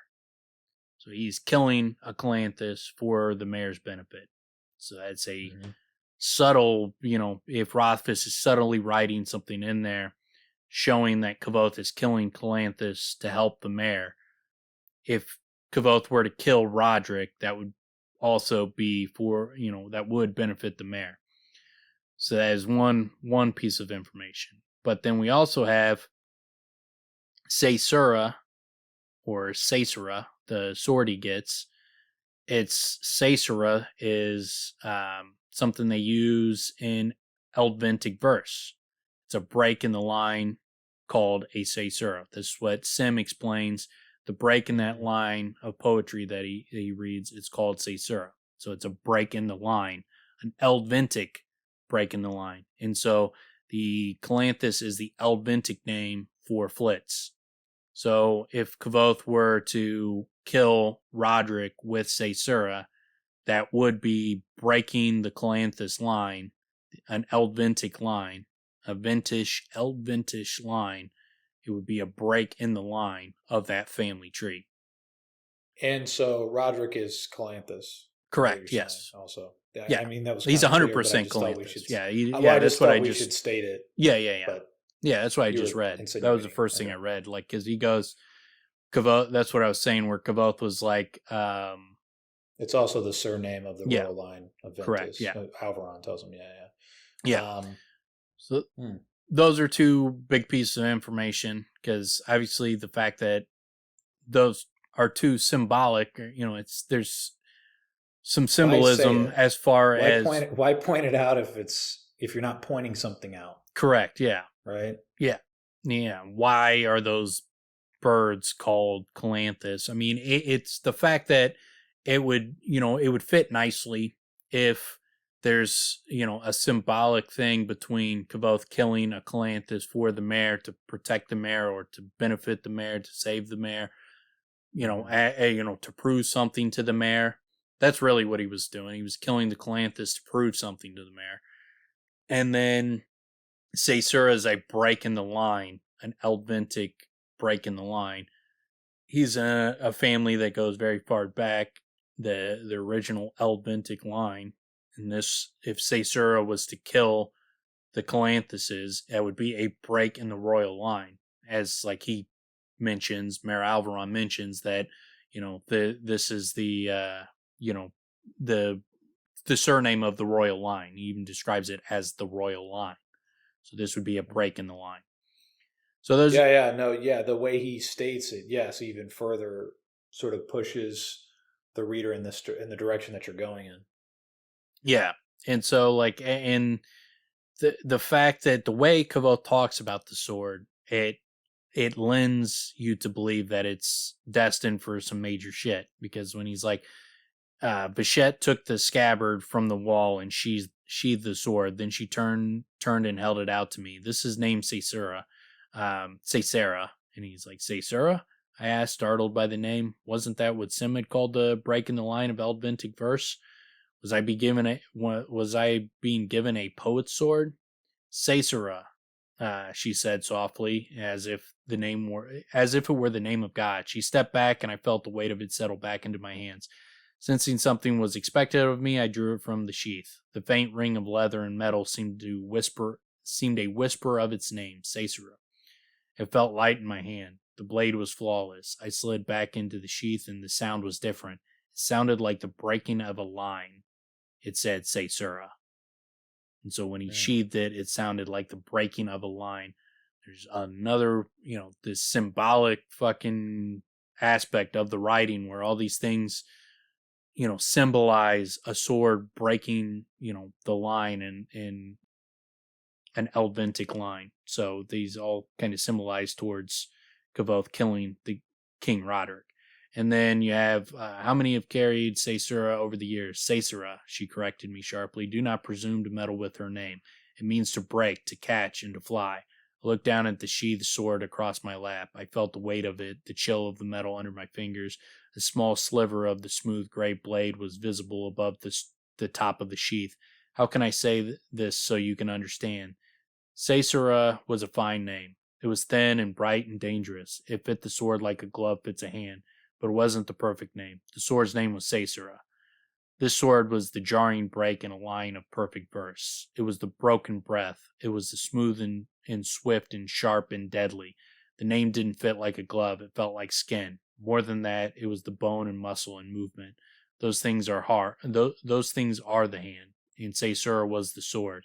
It was both the name and the thing itself. I can't tell you how I knew this, but I knew it. Besides, it was, if I was to be a namer, I decided I could damn well choose the name of my own sword. So the fact that he's so certain that he knows the name and the name is a break in the line, I think that is points a lot, lends a lot of evidence towards that this sword's going to be used to kill the royal line. I think it's important to point out also at that point in the book, Kvothe is not arrogant. What he does there is not arrogance. He's not being brash and arrogant. He's earned that at that point. You know what I'm saying? Like, because we've seen it enough. We've seen him prove his ability to name with Ari and all these other situations with Florian and everything else he's been able to do up to that point.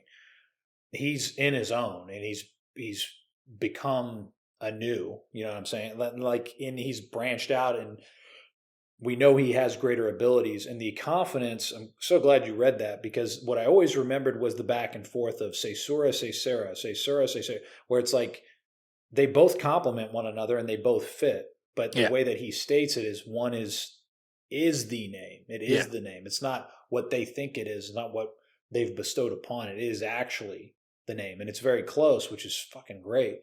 And this connection, I think you're right. I mean it makes a lot of sense. Why state the way they stated here? Why have these birds have another name? What difference does it make? Yeah. Right? What difference does it make to the scene? And it does kind of stand out in the sense of like, all right, well, what's that about?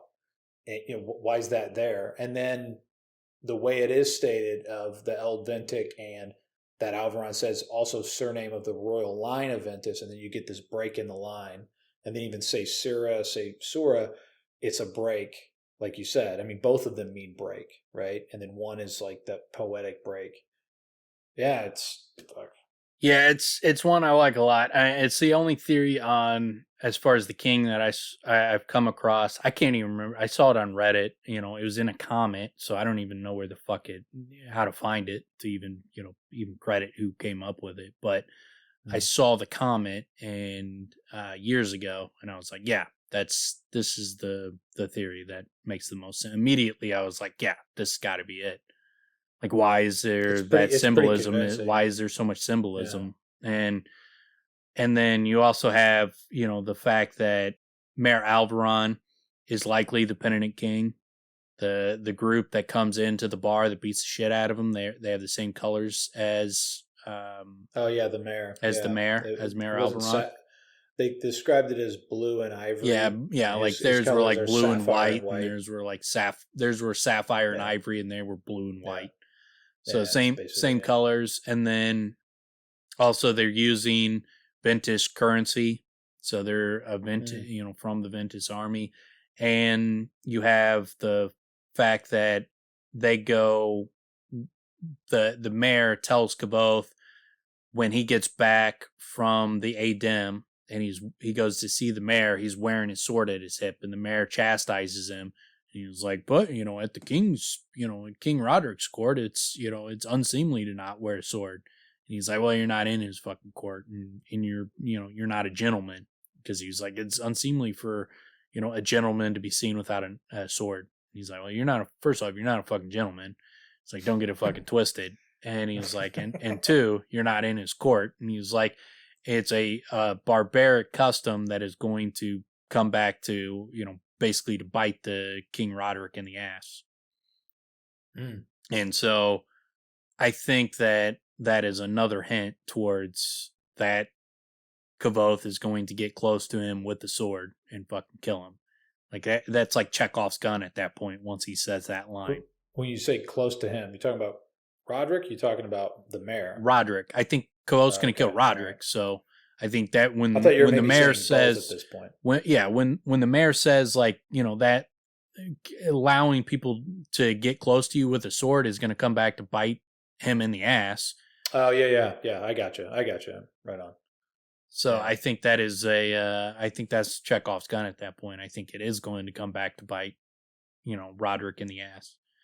And do you think he's literally going to stab him in the ass? Yeah. Yeah, he just nicks him. He just nicks him in the ass, and he wasn't even trying to kill him.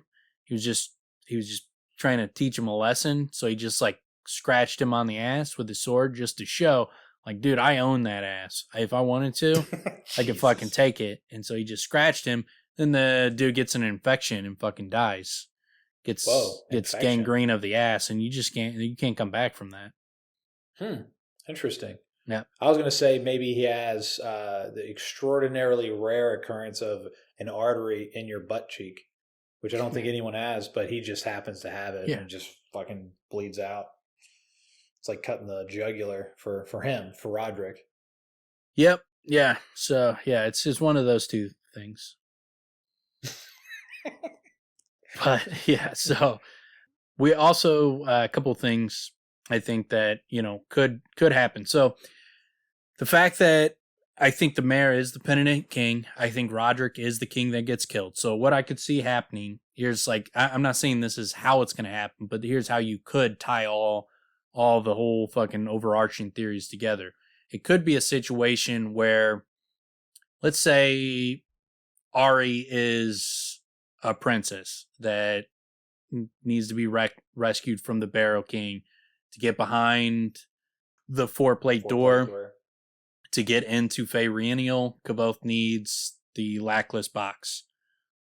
To get the Lackless box, the Maer wants Roderick dead.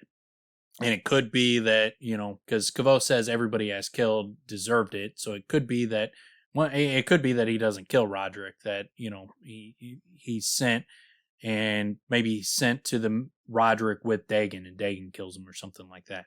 And Kvothe gets blamed for it. Maybe, like you said, he scratches his ass. Yeah. Didn't try to kill him. Yeah. He was just showing him how the blade works. Yeah, I'm just throwing in a third theory to the ass scratch. Okay.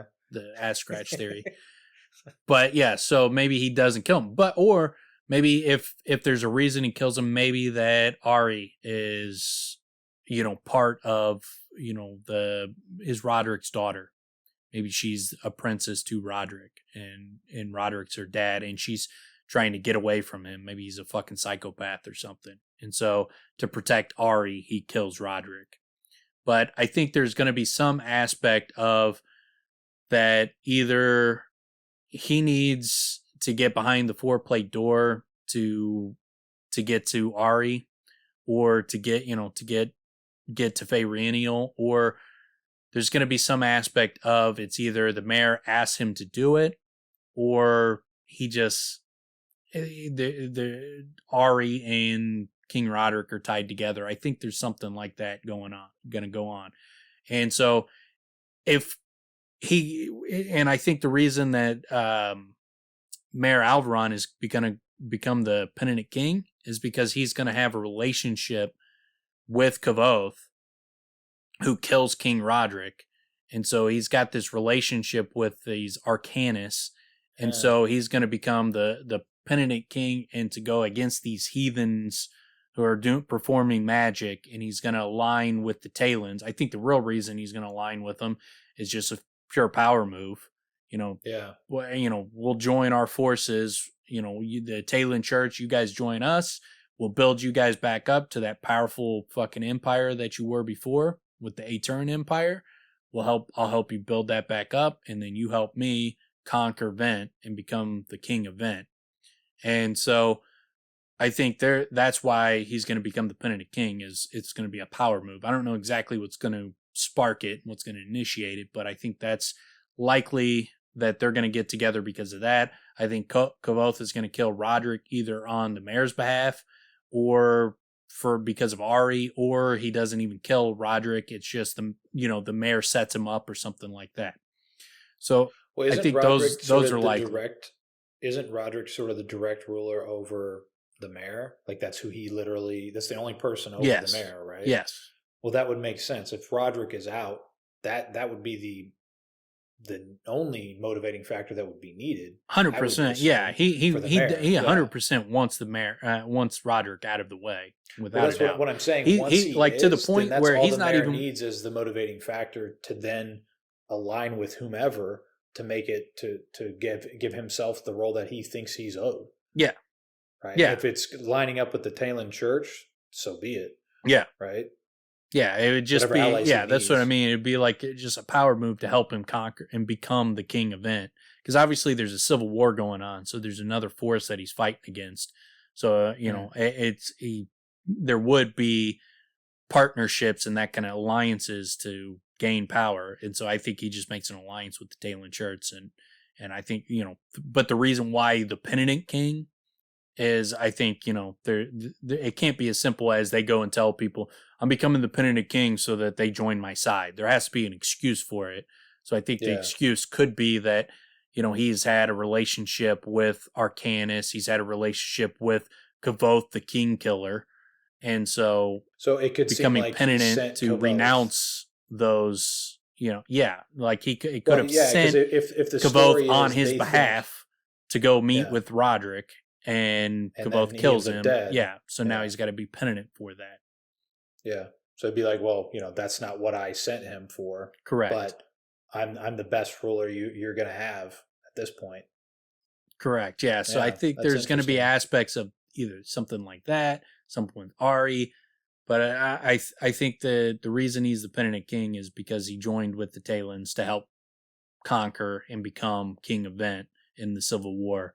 And we also hear that there's 3 prince regents in where the Rainier, where Roderick rules in Vent. The king's court is in Rainier, and there's 3 prince regents. So his 3 sons, and for some reason people hear regents and they immediately assume that means that King Roderick has to be a little kid, and that there's but they call him prince regents, so that says that they're his kids are beneath him. So, but because regents could mean that, someone could be a regent because the king is too young to rule. He could be like a 5-year-old kid. So you need a regent to rule in his stead. But these are called prince regents. That means that they're his kids. And so, but some people there's some people that think King Roderick's a little kid. I don't think there's any chance for that, but it doesn't make any sense based on what we hear.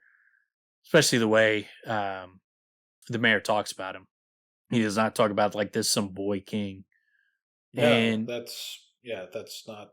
Sounds like they got a long history. Yeah, it sounds like they got a long history. But one of the king regents or the prince regents gets killed in a duel, and so now there's only 2 prince regents plus King Roderick. So I think what ends up happening is that the Kvothe kills Roderick. The other 2 sons get killed somehow, and we've seen some of the people in front of Ambrose's family have been getting wiped out, and I think what ends up happening is Kvothe ends up putting Ambrose's family on the fucking throne, and so the Civil War is between Ambrose's family versus the Maer.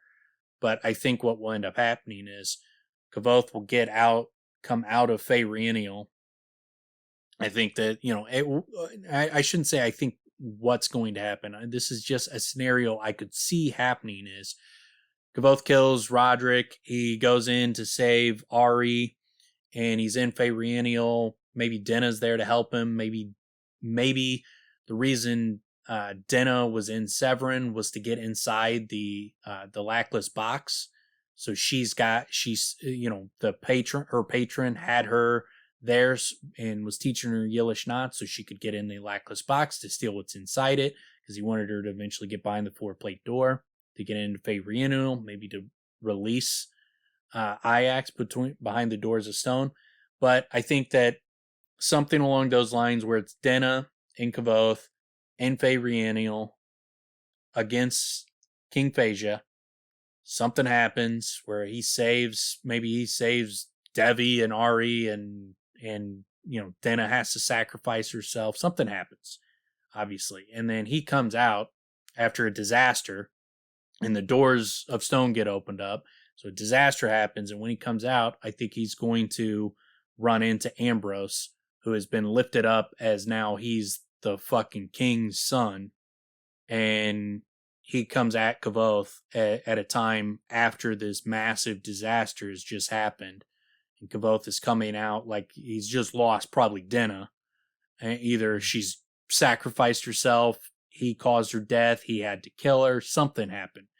And I think that you could see a scenario where Ambrose comes at Kvothe in this moment where he's just completely distraught, and Kvothe just rains down all his power on Ambrose and murks him right there. And that's why it's shattered.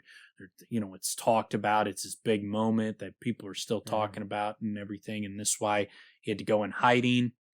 And I think it's likely that the favor. Probably also why the world is fucked up. Yeah. Well, I think what's fucked up is not that. I think that's why there's I think that's why there's a price on his head.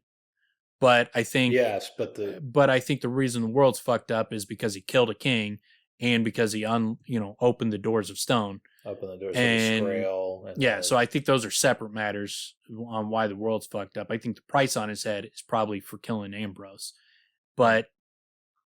and probably Roderick too. I was going to say it could be Roderick in itself, but yeah, I think both. Killing Ambrose. So yeah, I like this scenario. But and then so I also think that what is likely to happen with the bone ring that Stape gives him, or whatever the ring is that he gives him, I think that Kvothe is going to use that to have Stapes hide him, to fake his death. I think Stapes will be involved in Kvothe faking his death and helping him get away with it.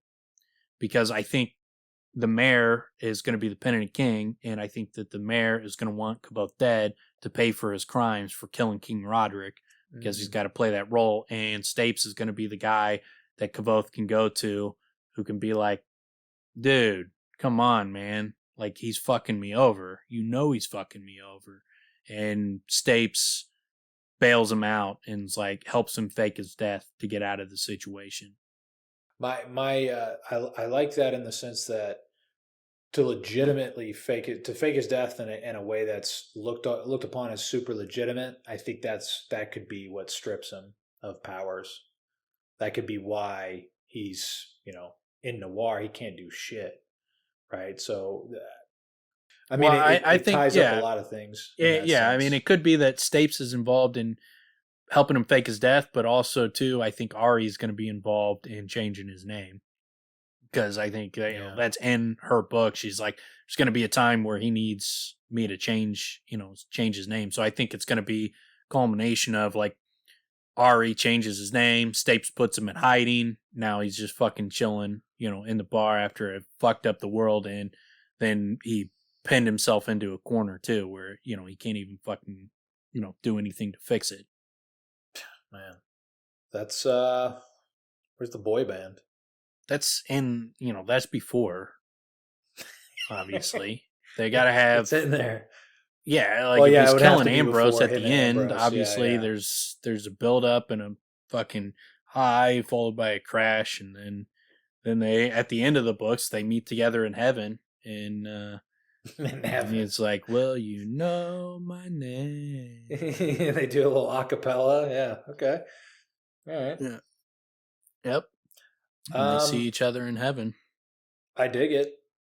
There's a lot. There's a lot that makes sense there. Yeah, and I think with Denna, I don't think she's dead. I think there is a sacrifice. She's stuck somewhere. She's like stuck in the Fae. She's just working full-time Jack in the Box at this point. And she's not, but I do feel like she's been sacrificed, because, and we've talked about that a number of times, where it doesn't seem like Kvothe, I mean, clearly he's bummed out about Denna, but it doesn't seem like she's dead. It seems like she's inaccessible and is likely not going to be, they're never going to be together again. Well, it could be that like, it could be that Kvothe opens up the doors of stone, and then the way Denna sacrifices herself is to close it back up from the inside. And and Kvothe, the reason he changes his name is because he knows if he has all his powers, he's going to try to save her. Yeah. And so he he puts himself in a situation where he doesn't have the ability to save her, to go and try to save her, because he can't. If he opens the door up, then he fucks the world over. So there's some Lanre Lyra subtext going on there. Yeah. So I mean, there's ways you can come up with that are interesting, that you could wrap the story up in a very cool and interesting way. Like I think he can come up. I'm just throwing out guesses on different things where I'm like, could you do those things and it'd be cool? I think a story where he's used as a tool by Maer Alvaron, where Alvaron screws him over. Maybe he doesn't even kill King Roderick. Maybe it's Dagon or something, and he just gets blamed for it. Yeah. So I could see something like that happening, or he has to kill King Roderick for some other purpose, maybe for Ari. That would be a noble, save Denna, save Ari, save somebody, So, yeah, I mean, and, Calanthus could be a complete piece of shit. Roderick could be a terrible person, so he deserved what he got. Maybe he was, like, raping, Ari, and Kvothe finds out about it. Like, there is that line where Ari talks about, like, someone raped, as she describes the situation, it sounds like she got raped. So it could be that, he finds that her dad raped her, and that's why she went in hiding. And so Kvothe fucking just goes and murks the fucking dude. And maybe the way that Maer Alvaron screwed him over was like, Alvaron was like, yeah, go fucking do it. I'll help you. And then fucking turned on him as soon as he fucking did it. Leaves him. That also seems like something that he would do. Yeah, 100% for that power. Yeah. Well, and he kind of, the whole thing with the bandits and everything, he just kind of give a shit, man. No. All this indebtedness he has to Kvothe, which it's ironic because right in these chapters, we get that he's seriously, he is dead set on making it up to Kvothe, and then of course all that gets kind of it gets all fucked up with Mellowin and everything. But with the bandits, yeah, we get a sense that he fucking give a shit, man. Like he's just getting rid of them. That's what he's doing, and it seems like he sent them on a wild goose chase, or he sends them on a wild sheep chase to get murked. Because it didn't seem like he gave a shit, and it didn't seem like the odds are not in their favor on that trip. Obviously, their ragtag group doesn't look real. Doesn't look like they're although we don't know exactly how much they know about Cinder's battalion either. So I don't know. There's a lot of what have yous and ifs and ands or buts that are going on there, but it makes sense in the sense of what we know about the Maer thus far. He's a complicated dude, man, because he can be super heartless, and it makes total sense to me that he would do whatever it takes to become king. Yeah. It does seem like we get that vibe throughout. But then the aspect of the theory that I think is the strongest is that Roderick gets killed, and that the opposing sides in the war is Alvaron versus the Jackas family. I think those are strong because you're seeing like the Alvaron already is like the only person in his way is Roderick, and then you also have all the people in Ambrose's family's way are getting fucking killed in these weird situations. Even a Prince Regent's killed in a duel, and so like. It seems like someone is fucking killing all the people in front of the Jackas family, and so why is that in the book? Like why do they keep moving up if they're not going to end up in the position of king? And so I think it's going to be that the reason there's a civil war and Kvothe blames himself for it is because he either does something in anger because Roderick's a piece of shit, or he gets manipulated or used or something like that, or he's not even responsible, but he's getting blamed for it. But it's his fault for not seeing what was going to happen. Regardless, I think the reason he blames himself is because he's somewhat involved with Roderick's death, and that's what pits those two against each other to start this civil war for fucking power. And that's would also explain why he thinks fighting in this war is stupid, because he's like, fuck both those families. Yeah. You can't, And actually, and that puts us in that place as well, because we have reasons to respect the Maer, but also not to. We don't really have a lot of reasons to respect the Jackasses. No. We're literally just like, fuck these guys, man. Ambrose is just, he's awful. He's horrendous. And why else would Kvothe, it's not just like he blames himself for the start of the war. He also thinks the war is stupid. He's like, if once you hear the story, you won't want to fight for these guys. So he's not only like, I'm to blame, but these guys suck too. He's not like there's some noble causes on either side, and I push them into this situation. He's like, once you hear the fucking story, man, you're not going to want to go fucking die for these guys. So it paints, his decision in a bad light, but it also paints the two kings, or the two forces that are fighting for power in a bad light. So I think it's likely that that would be the Maer and the Jackas family, because otherwise, like, he's got to introduce an entirely different family that we don't know shit about, and why are we gonna, where are they coming from? Yeah, it would seem more natural to cash in on what he's built with Ambrose, right? Yeah. I dig the conjecture. There's a lot of sensibility. A series of unfortunate events, it seems. Yeah, so that's my strongest my strongest guess on those. As anybody who's listening, I think with all the theories that we've given out, like you could start to build some ideas on where the story could go. And once you've had all those theories presented to you, I think when you start thinking about them and how you could connect them all where they all fit and they don't contradict each other and they all make sense, I think you can come up with endings for the story with all the theories we've discussed, and you could put them together in a way that doesn't contradict. Where Bredon or Cinder is the patron, Kvothe is a Lackless, the Iax behind the doors of stone, the stuff on Feyreaniel, the stuff with King Phasia, who the king is that he kills, who's the princess that he saves. I think you can come up with, based on the theories that we've given, I think you can come up with a coherent story for book 3. The one thing that wasn't included there that is going to have to be for me to be satisfied is Elodin. It's got to be in here somewhere. It's got to be involved some way, shape, or form. He's going to be sliding around behind the 4-plate door in his socks, sliding around on the floor, just kicking people in the head. Yeah, well, the only times he's in book 3 is like Kvothe slashes Roderick's ass and Elodin slides by and smacks it. And and then everybody is like, who the fuck is that guy? And he just goes step, step, step, slide. He just walks straight out of the place without saying anything. And that's his big moment in the books. And Kvothe didn't even know he was there. Nice. And he doesn't even acknowledge Kvothe. He doesn't even say anything to him. It's just, and he's not mentioned again in the books. He's not mentioned again. That's the end of his story. I mean, I love it, but that's not enough for me. Yeah. I need more Elodin. His shit is fucking great.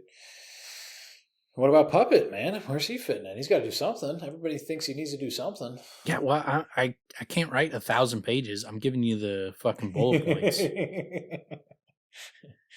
This is, you want the book, fucking, you gotta wait for Rothfuss to finish it, because I'm not finishing the whole book for you. Write it yourself. I'll be patient.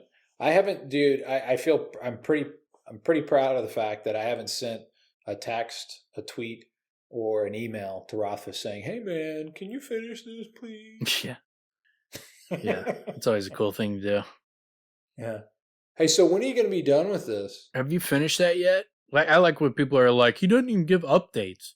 What do you want him to say? I'm not done. I'm still working on it. Every week, got some stuff done, guys. Yeah, like, imagine like if you're writing it and you're like, even it's not like you're going like, okay, chapter 1, and then you finish chapter 1, and then you move on to chapter 2. Because like you could go through like the first 30 chapters, and then you go and read through it again. And you're like, fuck, I need to move this. I need to move that. I need to fucking cut this out. I don't like this. Like, so you're gonna be like, you're gonna write through a draft, and then you're gonna be fucking bouncing all around and shit. So it's not like you can be like, I got all this shit done. Yeah. And what does that even mean? Like, yeah, it's ridiculous. It's just like, dude, I'm working on it, man. It'll be done when it's done. I don't know what to tell you. Like, leave me alone. There's very few people that are like Brandon Sanderson. Like, he's a singular fucking author that I find. There are very few. There's like Stephen King and Sanderson who continuously are churning shit out. Yeah. There's a lot more people you got to wait years between books. It's not easy. Go try to write a book. Go try to write shit. Write a fucking chapter. Only that, write something like this. Yeah. Where there's so much going on. Like what we just went through. The whole say Sura, say sure. All that. These are connections that are just, they're out there and you can put them together.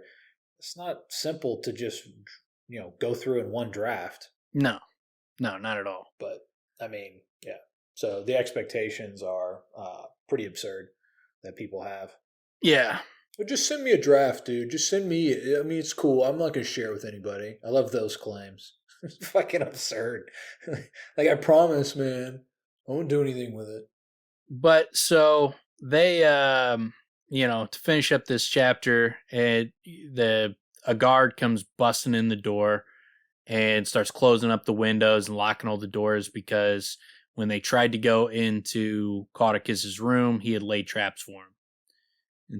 He's not there. Yeah, and he's not there. He's And fled. so, Alvaron's like, how the fuck did he know? And then Kvothe goes and tests the medicine and sees that, it's normally bitter, but this time it's sweet. And so he's able to, they put it together. Shit. Caudicus realized that the mayor was dumping out the medicine, or wasn't taking it at least. And once he found that out, he was like, all right, gig is up. I got to get the fuck out of here. And so he bolted and set some traps on the way. I think you mean the jig. The jig is up. No, he had a gig. He had a gig working for the mayor, so the gig is up. Okay. You don't know how words work. I like that he used charcoal again. Yeah. And he took a little. I like that he takes a little shot like this is poison. He just take a little hit. Yeah. It's like he did the pinky ring into the fucking bag of coke. Get a little. Ooh, yeah, it's got some fentanyl in it.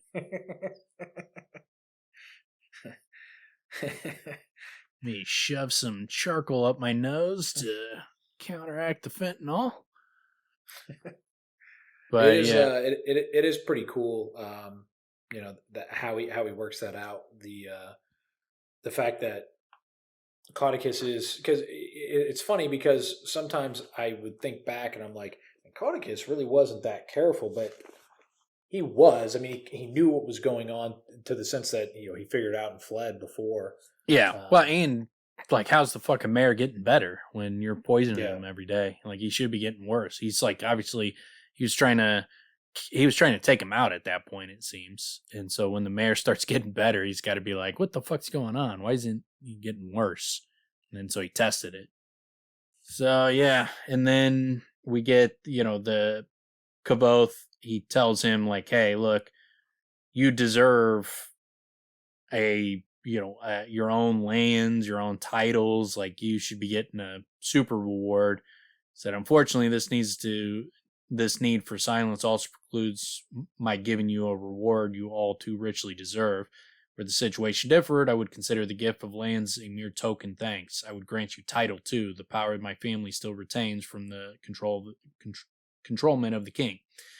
My head reeled at the implication of what the mayor was saying as he continued. However, if I was to do such a thing, there would be need of explanation.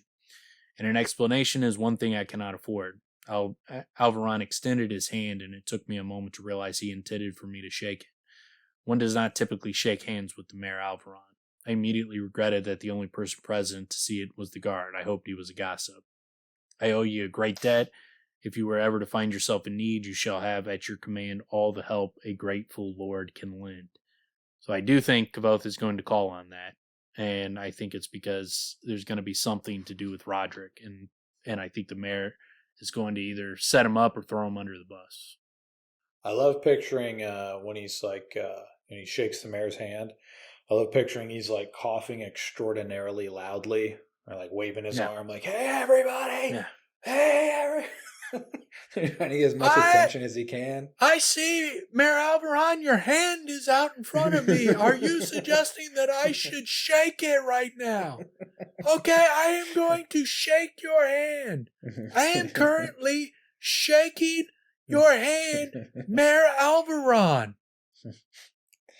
But yeah, I mean, it comes on. Man, this is such a wild twist and turn from where we were. But then it's also such a missed opportunity, knowing what eventually kind of happened. Because like the idea that he was in this position, and then what happens with Mellowin and everything, he doesn't get anywhere close back to this point again. No, at least not in these books. No, 2 books. Now, I think that line will come back into play, just as I think I think this chapter is huge. I think that line that the mayor said, it's massive, is going to come back into play. And I think that after he leaves the mayor and Stapes thanks him profusely, he's like, you don't understand what you've done. And then he gives him the 2 rings. And he's like, the silver ring with Stapes' name etched across the face. Alongside it was the second ring that wasn't metal at all. It was smooth and white, and also had the manservant's name carved in rough letters across the surface of it. I had no idea what such a thing might signify. I made my way back to my rooms, almost dizzy with the sudden fortune. And I think that favor that he's got from Stapes will come into play.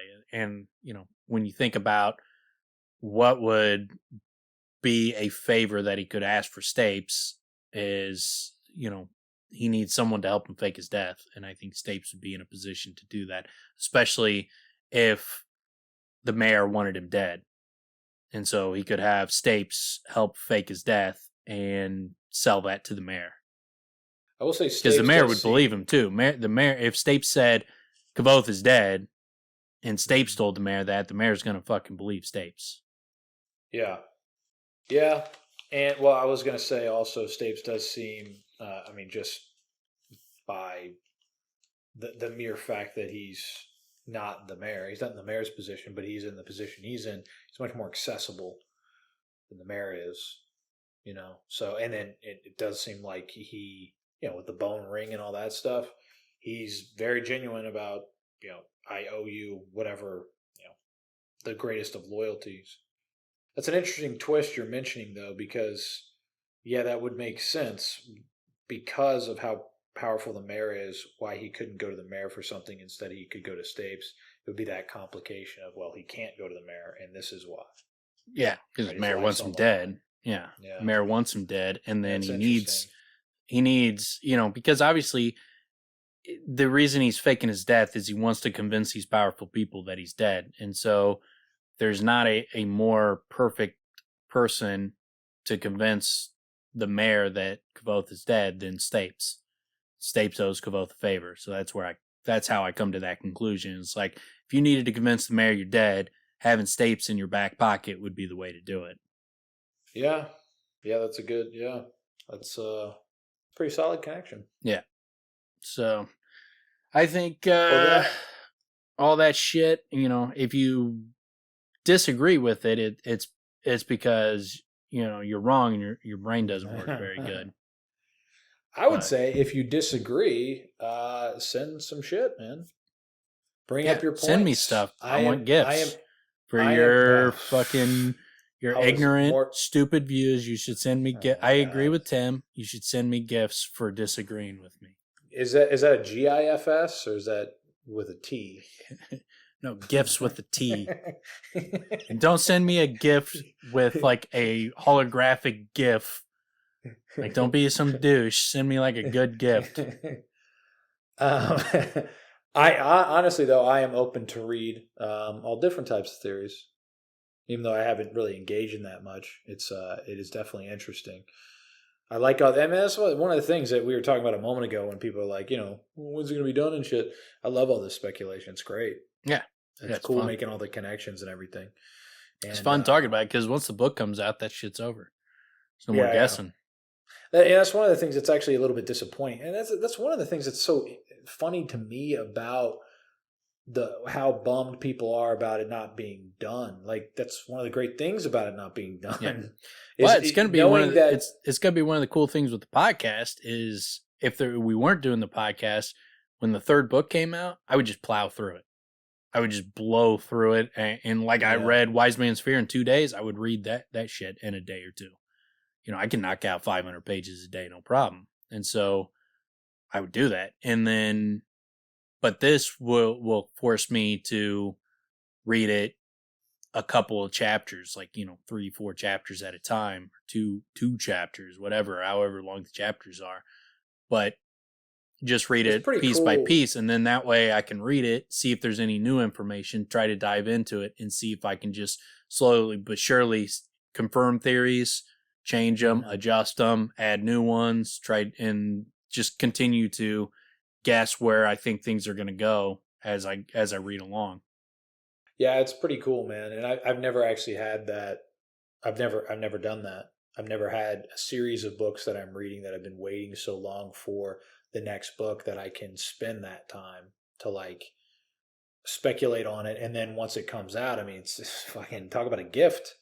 My goodness, man. You can fucking enjoy every word. The only book I had that it was not in that dramatic of a fashion where I was reading, a couple of chapters a week and then analyzing and talking about them for 3 hours. But when I read the first Mistborn trilogy, as I was reading like the after I got done with the second book and I'm just starting the third book, I was throwing out my predictions to a friend who'd already read the theories or read the books, and I was throwing out my predictions for how the story was going to end. And man, I nailed some of it. Like I didn't know it all of it, but I nailed huge pieces of it. Like even just like little things like on, why this what exactly was going on with this character, what was going on with, the mist and all that kind of stuff. Like I guess all that shit. Like there was just the very end of it. I didn't have guessed. Like the last part of the ending, I didn't have guessed, but all the other shit, I fucking, was nailing it. And I even I was like sending them the text messages, and I was like, just so I have it on record, because I'm so confident that these guests are right. Like, I want this shit on record. Were there gorillas in the mist? Yep. Nice. Yep. There kind of were. Colax were kind of gorillas in the mist. Gorilla-esque. It's an old hip-hop reference, Dan. Yeah. Well, it also fits. Know about that? Sanderson is a huge hip-hop fan. Oh, is he? Yeah. I don't get that impression from what I've read thus far, but okay. That's cool. That's all I got on that chapter. Shalon, Shishade. The whatever, the Wu-Tang, Shaolin. Yeah, Shaolin. That's Wu-Tang. What that's the connection you're making? Wu-Tang Forever. Wu-Tang Forever. Yeah. Yeah, I mean, it's one of my favorite albums of all time. Yeah. So there, Old Dirty Bastard, Kaladin. I think Kaladin's Old Dirty Bastard. Basically the same exact character. He's the Osiris. Okay. Well. But yeah, that's all I got on that one as well. Well, there's no father to his style, so that doesn't work. That doesn't work for Kaladin. You're gonna have to recast your connections there, bruh. No, I'm pretty sure I'm dead on. I'm pretty sure I heard Sanderson talk about it too, like that he wrote Kaladin as Old Dirty Bastard. Sanderson has Wu-Tang Forever tattooed across his chest. Whoa, okay. He's a huge fan. That's big. That's you see it all the time because like Sanderson is just constantly just like fucking shredding his shirts, just tearing his shirts apart, like out of nowhere. Man. He'll just be having a normal conversation and then he just rips his shirt off. It's what he's known for. That's what he's known for? Yeah, he's known for like hulking out. I've only seen images of him. Don't look up any of this stuff. It'll ruin it. Just trust me on it. I've only seen still images of him, and this does not fit the profile of what I've seen thus far. So, very surprising. Yeah, to say the least. Yeah, no, you learn stuff every day. Okay, but yeah, that's it for me on 64. Yep. So the next chapter is 65, titled A Beautiful Game. And in this chapter, Bredon comes to meet with him in Kvothe's new digs that he got from the Maer. He tells him about the ring that he got and a little more information on the ring game, and then whoops his ass in a game of attack. Yeah, there's actually quite a bit that we get from here in regards to the personality that is Master Ash. Right? Yeah.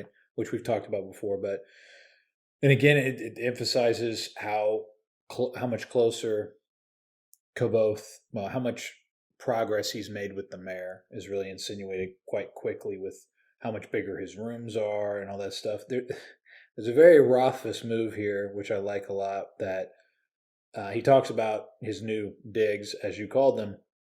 It was a nice gesture, but I couldn't help but think that these rooms were even farther from the kitchens. Yeah. The food would be cold as a stone by the time it made its way to me.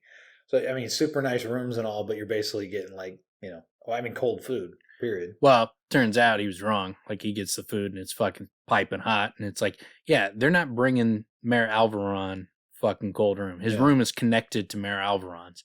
They're not bringing the king cold food. Like, clearly, he's got some kitchens up next to his joint that, they're fucking bringing this shit piping hot. The funny thing, so they got some way to do it. It almost makes me think like they intentionally allowed his food to get cold prior to this. That's what we talked about when we first came across it. I was like, what are they doing? Like, how big is this castle that they're literally they can't just fucking blowing bring? on Yeah. it? They're fucking blow on that shit. Cool it down. Fuck that kid. I kind of like the idea of the mayor being that petty, it's like, you make his food, but you know what to do. Yeah. You know what to do. Give him the special. Yeah. Give him the special. Yeah, they didn't like the fact that he's a ginger. That's really fun. Like the idea of like really quality, well-made food with great ingredients, top-of-line chefs and everything, but let that shit get cold. I like the idea they're letting it get cold. They're farting on his food. They're just like yelling at it. Yeah. Like, you know how they say like you sing to vegetables and things? They're literally like yelling at his food, filling it with negative energy. They're singing Dead Nettles poems and shit. Fucking instead of some roast beef, you're getting some rape beef. Ugh, gross. Too far in. Yeah. But yeah, so he's got some new, some sweet fucking new digs. And I like the aspect too that immediately Bredon is like your glorious new rooms win. Yeah. So he's like, well, I'm not into the courtly games, but this dude's he's into him enough where he knew he knew Kvothe was, had guards at his room the previous day, and all of a sudden he's in some fucking dope ass new dig. So he's keeping a close eye on Kvothe. Yeah, he very clearly is. And what's funny too, his tact that he talked about fucking worked. Yeah. Right? Like his whole tact worked like a fucking charm because Kvothe opens up to him very, very quickly. And I don't want to skip ahead too much, but they sit down to play tack and he's like, look at my rings. And he's like, well, shit, man, you got a ring you shouldn't be showing here, man. But yeah, I mean, he immediately, like within an hour, he'd barely been there an hour, and Bredon's already fucking hitting him up on his new digs. So like this guy's full of shit when he's like, I'm not fucking playing that fucking court drama shit. It's like, yeah, you are. You're just playing a different game, more subtle, more beautiful game. But yeah, you're definitely playing the game. Well, and it fits in again with Master Ash. This is that personality. Not exact. Obviously, we don't know exactly because we haven't met the guy as Master Ash, but it feels similar, right? Yeah. Yeah, and then we get, came in, dark eyes peering owlishly out at me from the halo of his white beard and hair. That halo of his white beard and hair, like I think, it could be that he's with the Talons or working with the Angels or something along those lines. With the church or, like the Menders or something like that. So that halo could be some symbolism towards that. Are the Menders and the Talons at odds? Though? Yes. Okay. Menders are the heretics. Like the Talons would think that the virgin birth story is heretical. Yes. Okay. And the Menders believe that Telu came back as Minda. The story Trappist told. Yeah. So just kind of going along the line of what you were talking about, say the Maer is lined up with the Talons, then Scarpy would be at odds. I don't know. We don't know what Scarpy believes as far. He doesn't believe. I mean, I don't think Scarpy would be considered a Talon or a Mender because he tells the story of Telu being an angel under Aleph. Whereas the Talons and the Menders believe Telu is God. Yeah, his and Trappist story, they sometimes bleed together in my mind. Because I know Trappist is a Mender. Yes, Trapper is confirmed. He's a confirmed Mender. Rothfuss is confirmed he's a Mender. So, yeah, I mean, yeah, I think, and that's just it could be, a slight, symbolism towards that. I don't, it's nothing confirmed there or anything, but it's mentioned there, so I brought it up. But yeah, so he goes out and leaves the room, and then he hears a rich laugh coming from the other room. Ho ho! He said, "Now there's a thing." And then when Kvothe comes back in, he's like, "This is certainly a term for the books," he said. "Apparently I misjudged things yesterday when my runner was turned away from your door by an altogether surly guard." I grinned at him. "It's been an exciting couple of days." "I dare say," he said, holding up the silver ring. "This tells quite the story, but this," he gestured to the white ring with his walking stick, "this is something else entirely." I pulled up a seat across from him. "I'll be frank with you," I said. "I can only guess what it's made of, let alone what it signifies." Bredon raised an eyebrow. "That's remarkably forthright of you." I shrugged. "I feel somewhat more secure in my position here," I admitted. "Even though I can be a little enough that I can be a little less guarded with the people who have been kind to me." He chuckled again as he laid the silver ring on the board. "Secure," he said. "I dare say you are at that." Picked up the white ring. "Still, it's not odd that you wouldn't know about this." And so That's the part that I was talking about, where Braden's plan, yeah, very much worked. 100%. This is Yeah, proof positive. Yeah, for yeah, sure.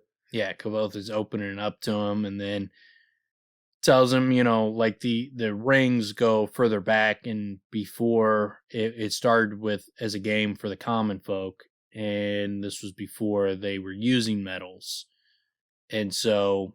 And he's like, and while Stapes may breathe the rarefied air with the rest of us, his family is undeniably common. Those rings were made of things ordinary folks might find easily at hand. A young lover might give a ring of new green grass to someone he was courting. A ring of leather promises service, and so on. And a ring of horn shows enmity. Bredon said, "Powerful and lasting enmity." "Ah," I said, somewhat taken aback. "I see." Braid smiled and held the pale ring up to the light. "But this," he said, "is not horn. The grain is wrong, and Stapes would never give a horn ring alongside a silver one." He shook his head. "No, unless I miss my guess, this is a ring of bone." He handed it to me. "Wonderful.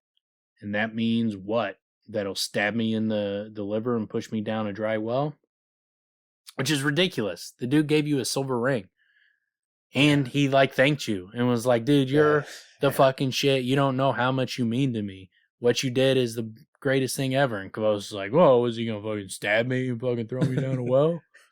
Yeah, Shut he gives up, you dude. one ring that's complimentary, and the Yeah. other one's like, "But by the way, go fuck yourself. Yeah. I don't trust you." Like, Yeah. what?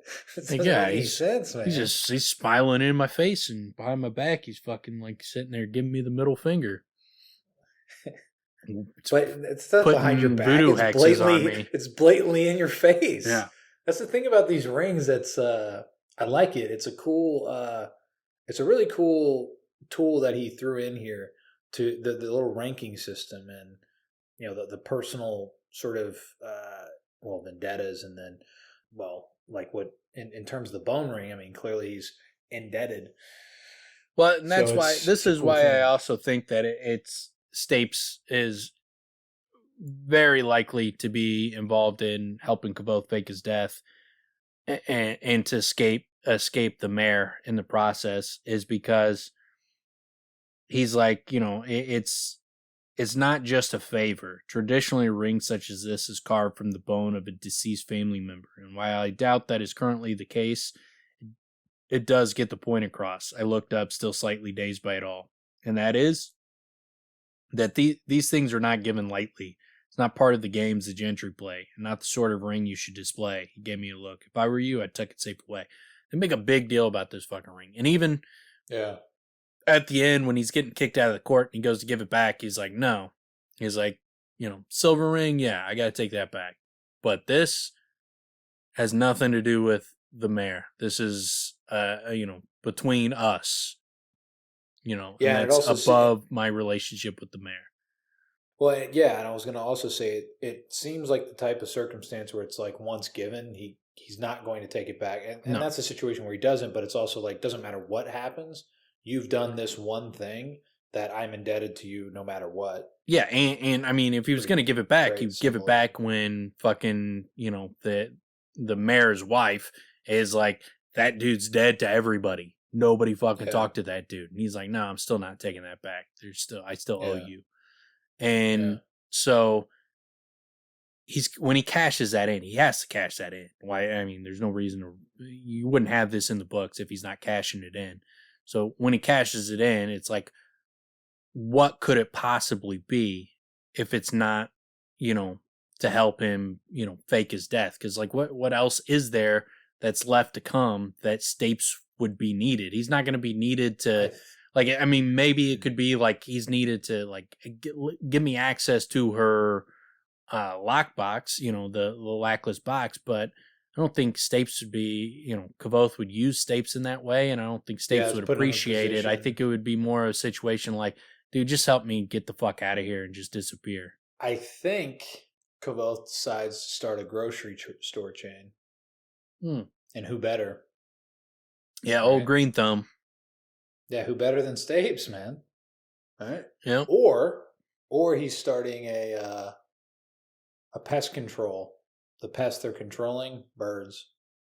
So he's going to go across, go killing birds. And, Stapes proven that he can, in a quite,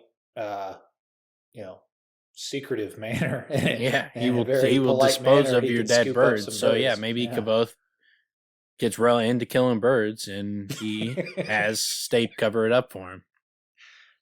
I mean, that grocery store? Equally plausible. I mean, equally plausible. Rothfuss could do either or. I like the idea of a whole subplot that's contained in book 3 of Kvothe opens a grocery store and just tries his hand at being a grocer. It doesn't really work out. He gets a little bit bored, and that lays the groundwork for how bored he's going to be as the innkeep. Yeah, and then you get the classic fucking line here where they start playing tack, and then Kvothe, after they play a couple games, he's like, I think I'm finally getting my teeth into the game. And Bredon's like, quite the opposite. You have the basics, but you're missing the whole point.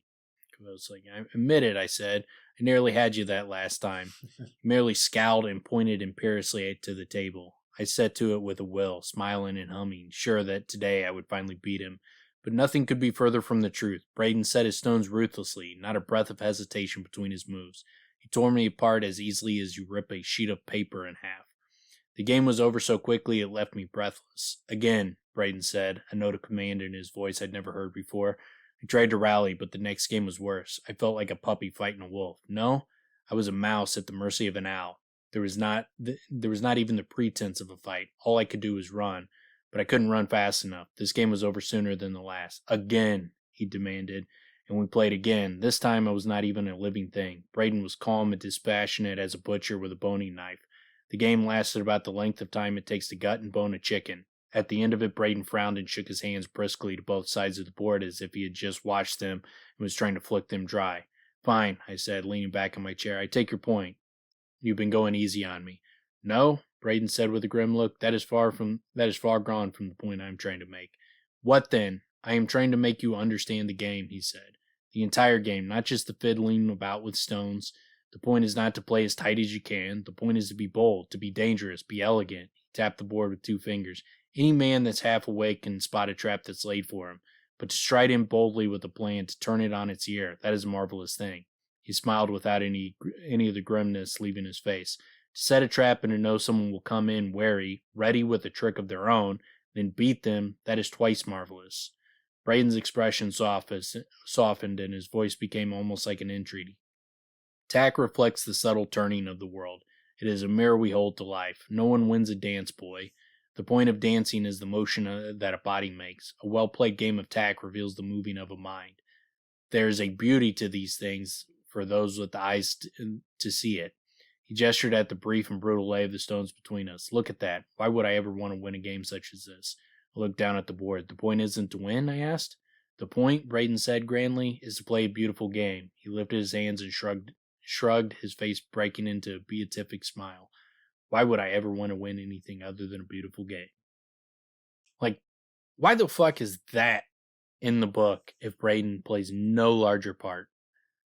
Yeah, it's Yeah, it's definitely something that, well, first of all, I mean, just the reveals, the making of a mind, it's pretty great. I mean, in the sense of like, it's sort of like great art, great music. It's something, there's something that's contained within it that is hard to communicate, that one really can't communicate. We try with words, but it's something that can be experienced. When it comes to what's great about something like chess or attack is that it contains that, but it also contains a competitive nature as well and a manipulative nature, which is really interesting because it's a meeting of minds because you're able to display through the game itself the working of your own mind, but then also playing off of someone else, manipulating them, bringing them in, making them feel, uh, comfortable or lulling them into a state of complacency, and then attacking them. It's just it's fucking it's pretty great the whole way that he plays that out. And I agree with you. Why have all this? Why have this character that has all this within them, all this appreciation, this ability, and then all he does is play tack? And to And be he teaches such them how to a play with rings and shit. a blatant Machiavellian, but it's not just that he just says lines like this, where he's teaching Kvothe and he's trying to explain Kvothe like to be a Machiavellian type of character. There's also like all the hidden stuff, the mysteries behind Bredon, like the pagan rituals. I met with someone, I taught him the rings. I'm learning how to dance. I work with a cane. Blah blah blah blah. Like all these things. All these things, yeah. He's gone the same time Denna's gone. All these things like point to him being Master Ash and point to him at least being a mysterious figure. If he's not going to play a big role in book 3, it just doesn't make any fucking sense. It's just it's so cheap. And we've talked about it. I'm just reiterating that he's got to be an important figure no matter what happens. By the way, when it comes to Wu-Tang Clan, Master Ash, pretty cool rap name. Yeah. I feel like he's the Jizza, the genius. And he's like, and all the videos, he's just constantly rubbing lotion on his elbows.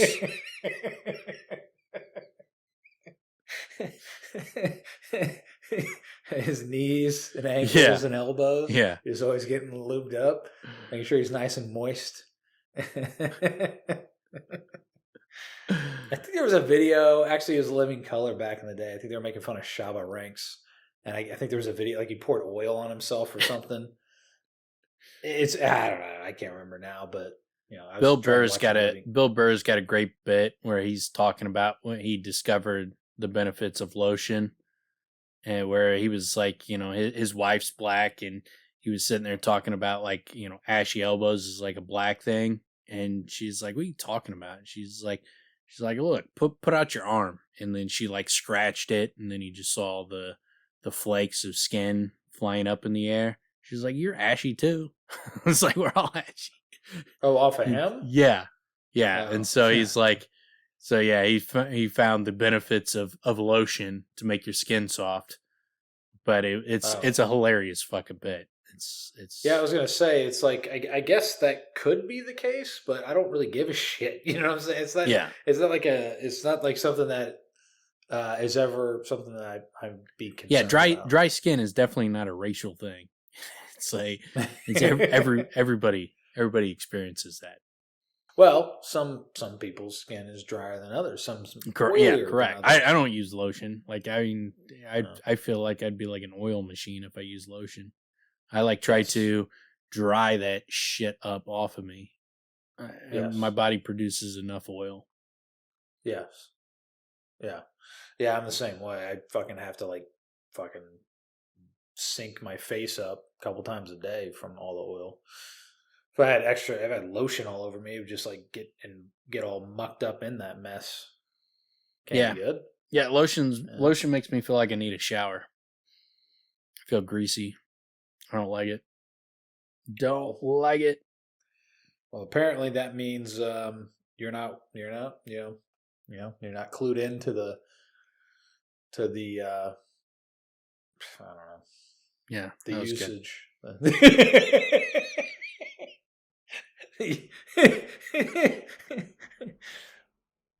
They produce this stuff. There are companies out there that are producing this just for you, Dan.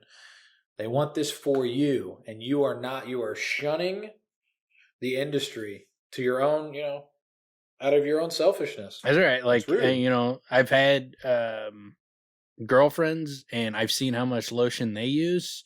They more than make up for it. Yeah,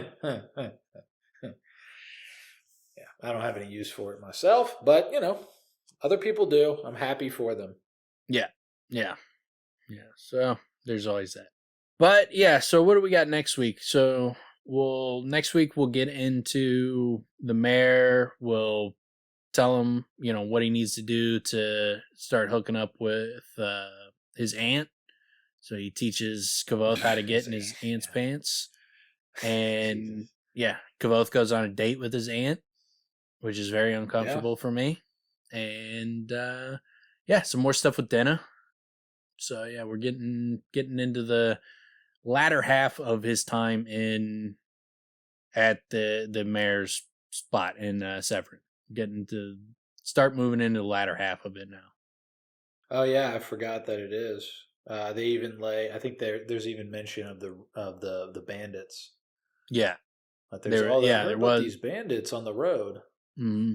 Yeah, because Kvothe, like everybody in their world, when you run out of shit to say, how was the roads on the way in? Yeah, their equivalent of how's the weather? It's a hot one today. What were the roads like? Were they bumpy? I like that her response to it was like, kind of shitty. Yeah.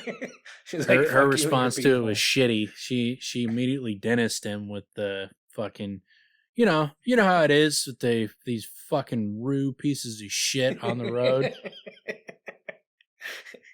Yeah, she hits him in the face with that one. Like, yeah. But you keep bringing up the fucking weather. See how I respond. Yeah. And then so she's clearly not a fan of that question. She went down a dark path pretty quick on it. Yeah, she's brutal, man. She's a brutal broad, man. She's not to be fucked with, basically. With her they say nothing quite as, what is it? Hell hath no fury as a woman scorned. She's one of those chicks. She is she's holding that grudge. But I think grip. She's the type that will hold a grudge for 20 years, but then after that she's totally over it. I don't know about that, man. Yeah. Once Kvothe turns 20, strength over time. Once he turns 20, she's gonna, forgive him. She's gonna learn. She's his aunt, and then it's just gifts galore. She's making up for all the birthday presents that he missed. Yeah, I also don't think at the end of their relationship, she's turned around about the Rue. I don't think that's what happens. I think you're wrong. I think she once she learns that she's his aunt, she becomes I always wanted to be an aunt. And she's, she buys herself a shirt, #1 aunt. I love the Rue. She gets a I love the Rue tattoo on her arm. She really tries to make up for her behavior once she realizes. Wow. So Kvothe becomes her favorite nephew. This is what happens. Yeah, her only nephew. Fucking her sister got murked. She's done. Unless she's got a brother. There's that other blacklist we hear about that, we don't know who that name is associated with. I brought it up at one point. They're Malowin and another fucking lacklist. So don't know who that other figure is. Her dad, her brother, something like that. Huh. Oh yeah. I remember we talked about that, but it did sound like a male. Yeah, it comes up. We'll come across it again. It's probably Kvothe's cloak. His shade is his uncle. Yeah, it's a good theory. Shade. Yeah, it's a real good theory. What do you think about that? I like it. I don't know what to say other than that. It's really good, and I like it. There's more where that came from. Yeah. Yeah, you got any more of those theories like that, just, keep fucking churning them out. You can really work with those. Spoiler alert, they're all going to be about speculating other characters are his shade. What if everybody's his shade? What if his shade is Telu? Well, yeah, his shade is Telu. And Telu is everybody. Right. In a way. Right. Yeah, that's how I think I'd like to wrap up this episode, is that all of the shit I just said, what it all comes down to is Telu is everybody. And everybody is Telu. Oh, that's gross. I mean, maybe gross is the wrong word, but that's frustrating. Yeah. Well, we're all, You're all winners. Yeah, you're all winners.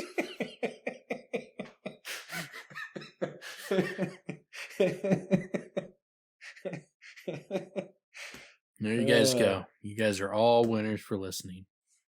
Yep. You guys Shove that down your throat. Won the prize of life for listening to our podcast. You're all winners. Yeah. Absolutely. So yeah, I agree. Shove that down your fucking stupid throat. Jeez. Man, really laid on thick there, dude. Yeah. All right. Well, that'll do, pig. That'll do. That is a line I do not use enough in life. Holy shit, that's great. All right, folks. We will see you guys next week. Peace out. Yeah.